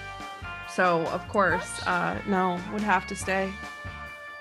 But yeah, happy to fast forward through the inevitable horrific failure of us trying to fight every single other person in this warehouse. So then we can say that you put a good effort in. Emma less so, because Emma's not the fighter. It's a good effort, thank you. It's just not good results. I just right. Just fate turns is the problem. You're outnumbered. You're wet. You're covered in chicken feathers. It's not circumstances for the best of you, but in that case, you get roughed up. We don't have to worry about wounds or like that. The advantage of being captured instead of rolling through is that you don't end up needing to then like heal and get rid of conditions. You'd be like, no, I see where this is going. Let's take the adventure in a new direction. So Emma eventually, Katarina, she toys with you. Every time like a fist comes in and she dodges it, there's like a laugh, and then eventually, oh, I thought that was the feather when the damage doesn't go very well. Getting thrown, you cartwheel to move to one zone. She handsprings after you. Like this is your evil twin arch villain fight scene, and it just doesn't work out. So the soundscape in the end is the guards are all piling up, and you hear one of them shouting back. And I said it'd be Dutch, and this time is a language we haven't touched on, calling back and saying like, he's out there, we can go. That's not a Dutch accent. I have no idea what a Dutch accent is. I'll look into that. And then you are all tied up, like wrists bound, and then like biceps bound around, and then your wrists are behind your back because they're not idiots, right? You stick people behind your back, like legs tied up, like all the rope that you could use here to secure like cargo has been used to secure you. And we'll say that I'll let you decide in the next session, but you are tied back to back with somebody else. Doesn't matter who, but you can sort it out, right? Now, the place is full of feathers. And as this going on, like you can see them like cracking open. The woman is cracking open more. The case is letting more feathers out. So there's like a 2-inch thing of feathers all the way around the ground. And as they're leading out, Pierre, still with the head on, barefoot out, one of the goons has come back from the van with a jerry can. And the woman with the red hair has the can and is sloshing it around the warehouse while saying, I really thought there'd be more to all of this. That if you were brave enough to take on Octopus, you'd at least have put up more of a fight. But that's not something we have to worry about now. And then departing outward, takes a lighter, like a Zippo-style lighter, and throws it at the front door. Now, there's one thing I'll ask, that whoever has the highest alertness, make an alertness check real quick. Yeah, I think me and Sonya are tied with 65, but I made the last one. Do you want to make this one? Sure, I can make this one. Do it. Makes sense for Sonya, yeah. 30. Then you see it. We'll talk about background of the scene is all the crates stacked up, and then we see in the center of this image the people tied, but then you see like Sonya's looking out. Next page of the comic book, Sonya alone sees the lighter sailing through the air, and it is a German like Nazi inscribed lighter. What? Like a war treasure, kind of like scouring after the fact. Really Avoid- impressed. Well, I mean, you're all this superhero moment. people, right? Like, so it like lands, and then the whoosh instantly of the petrol igniting, of the feathers igniting, and as the very last page of this issue of the comic is the four of you tied as red and orange flames lick up the side of this warehouse and start to creep inward. This went well. That is where we will begin in our next episode of the Troubleshooters. Folks, how are you enjoying it so far? I mean, minus the part where you might burn to death. Mechanically and thematically, how are you enjoying the game? It's super, super fun. I'm having a blast with all these little bits, getting into the swing of like using the story points to affect things. I can only imagine that the next couple sessions are going to go a little bit hopefully smoother, assuming there are more sessions to have if we get out alive. I don't know, some of us have accumulated some story points, so maybe we can do something which will be really, really great. But I do like the story points mechanic a lot. And I think it's fun and campy, and I like it. You all have at least 9 because you've all been captured. So whatever you had before that, add 9. Remember, you can't have more than 12. I only have 9 because I'd spent all of mine on the raccoon, badger. Badger. Which was hilarious. Like, that is exactly why you should use story points in this game. Just love/hate the dramatic irony of Aaron using our feathers against us. Feathers! Oh my god. The Feathers. saddest. The saddest. It's a yes and world. I need you to know that the mental image that I have in my head is all of us still tied up. I'm still covered in feathers, though. Oh, yeah. Of course. Oh, yeah. So it just looks really sad because it's me and most likely Cat, but we'll figure that out next time. And I'm like, every now and then, like, Cat will turn her head and then get a feather in the face, and it's so sad. It's sad. It's Katarina and Sonya looking pretty roughed up based on the circumstances of their surrender. Frederick not beaten at all, and then someone has replaced Emma A little with bit. I did a little. right. And then someone has replaced Emma with a baseball team mascot. The weirdest thing. So strange. So Very well. strange. Well, we will be back next week, same time, but 3 hours-ish ago. In the meantime, wouldn't be able to be here to experience the Troubleshooters first without Helmgast, who have delightfully sponsored the program, and we thank them for introducing us to this game. I'm having a blast with it mechanically. The story points are a lot of fun. Now that we've established you can just invent raccoons and badgers and weather with them, I can only imagine it getting more interesting. The mechanics of the complications of taking penalties because you're overconfident or just deciding like I'm not gonna fight, get rewarded for that. That way you can enact revenge against the Soitoro later is super, super cool. And I like how the stats breakdown wise, like you're good at like 5 or 6 things, but that forces you to rely on one another and also puts certain situations where like you're just not going to succeed. However, it's a fail forward game literally up to the death. Like the circumstances under which the characters can die are very far and few between. So you get that constant cycle of like, I'm failing, but we always win in the end, right?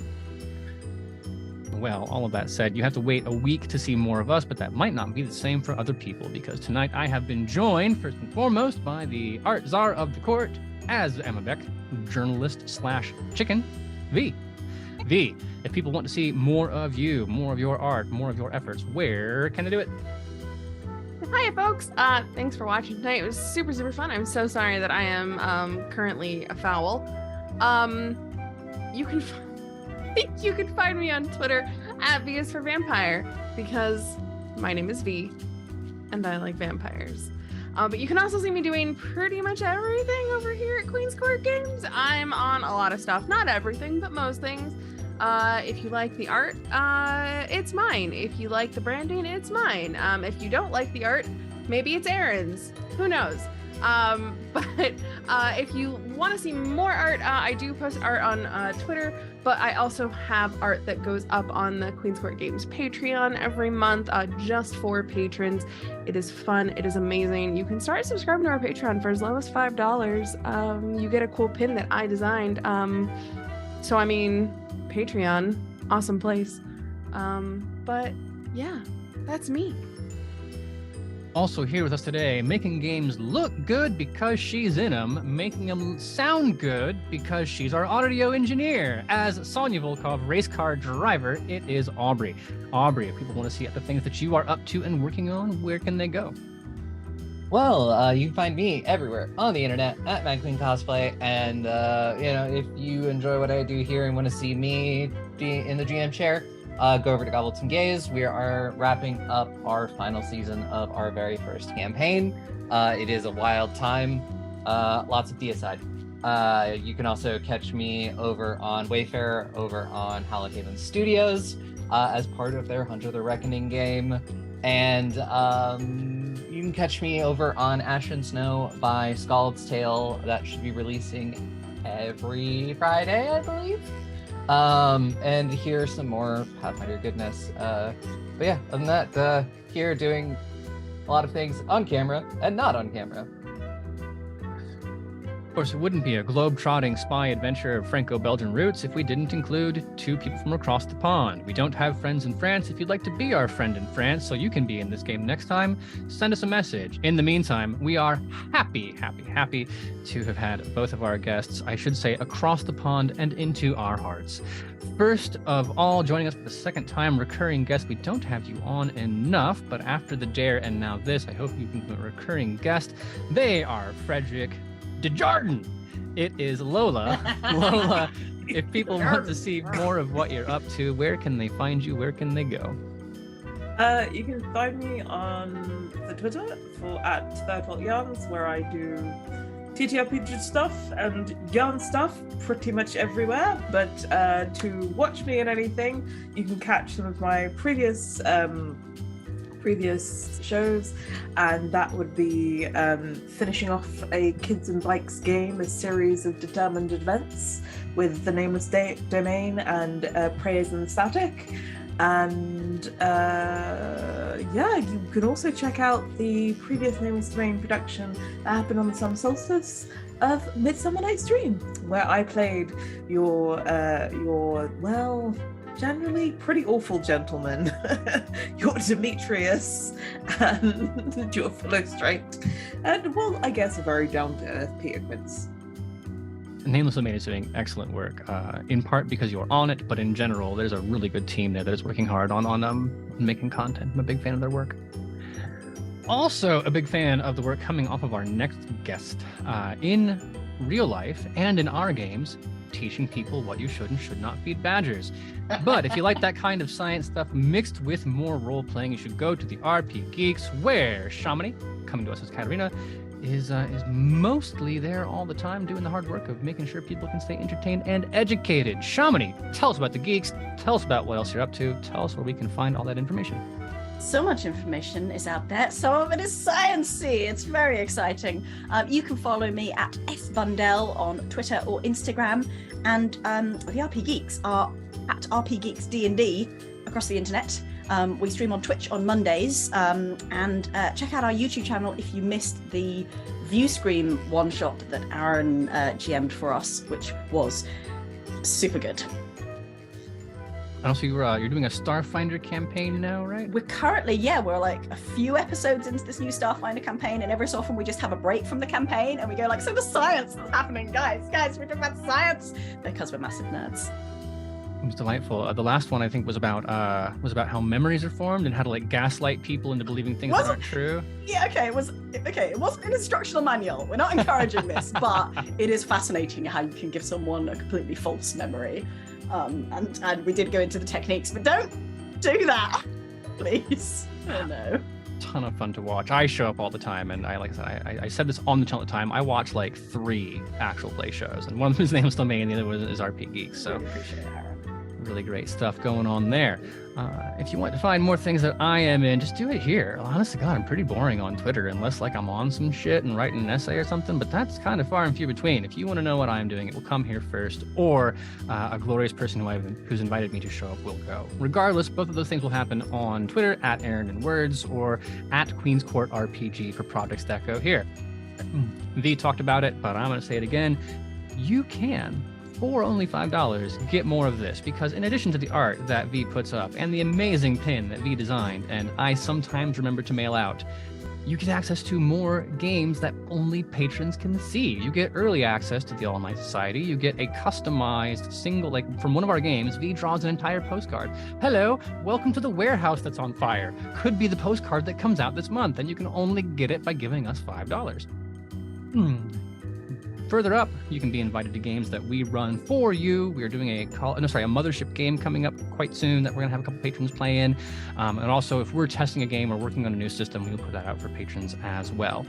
It's the exact same cost as subscribing to this channel on Twitch, but we get more money and Jeff Bezos gets none. So like, whoa, what a great deal. Aside from that, we will be back same time next week, but 3 hours ago on the Monday. This has been the U-Boat Mystery for the Troubleshooters, sponsored by Helmcast Games. Bye for now.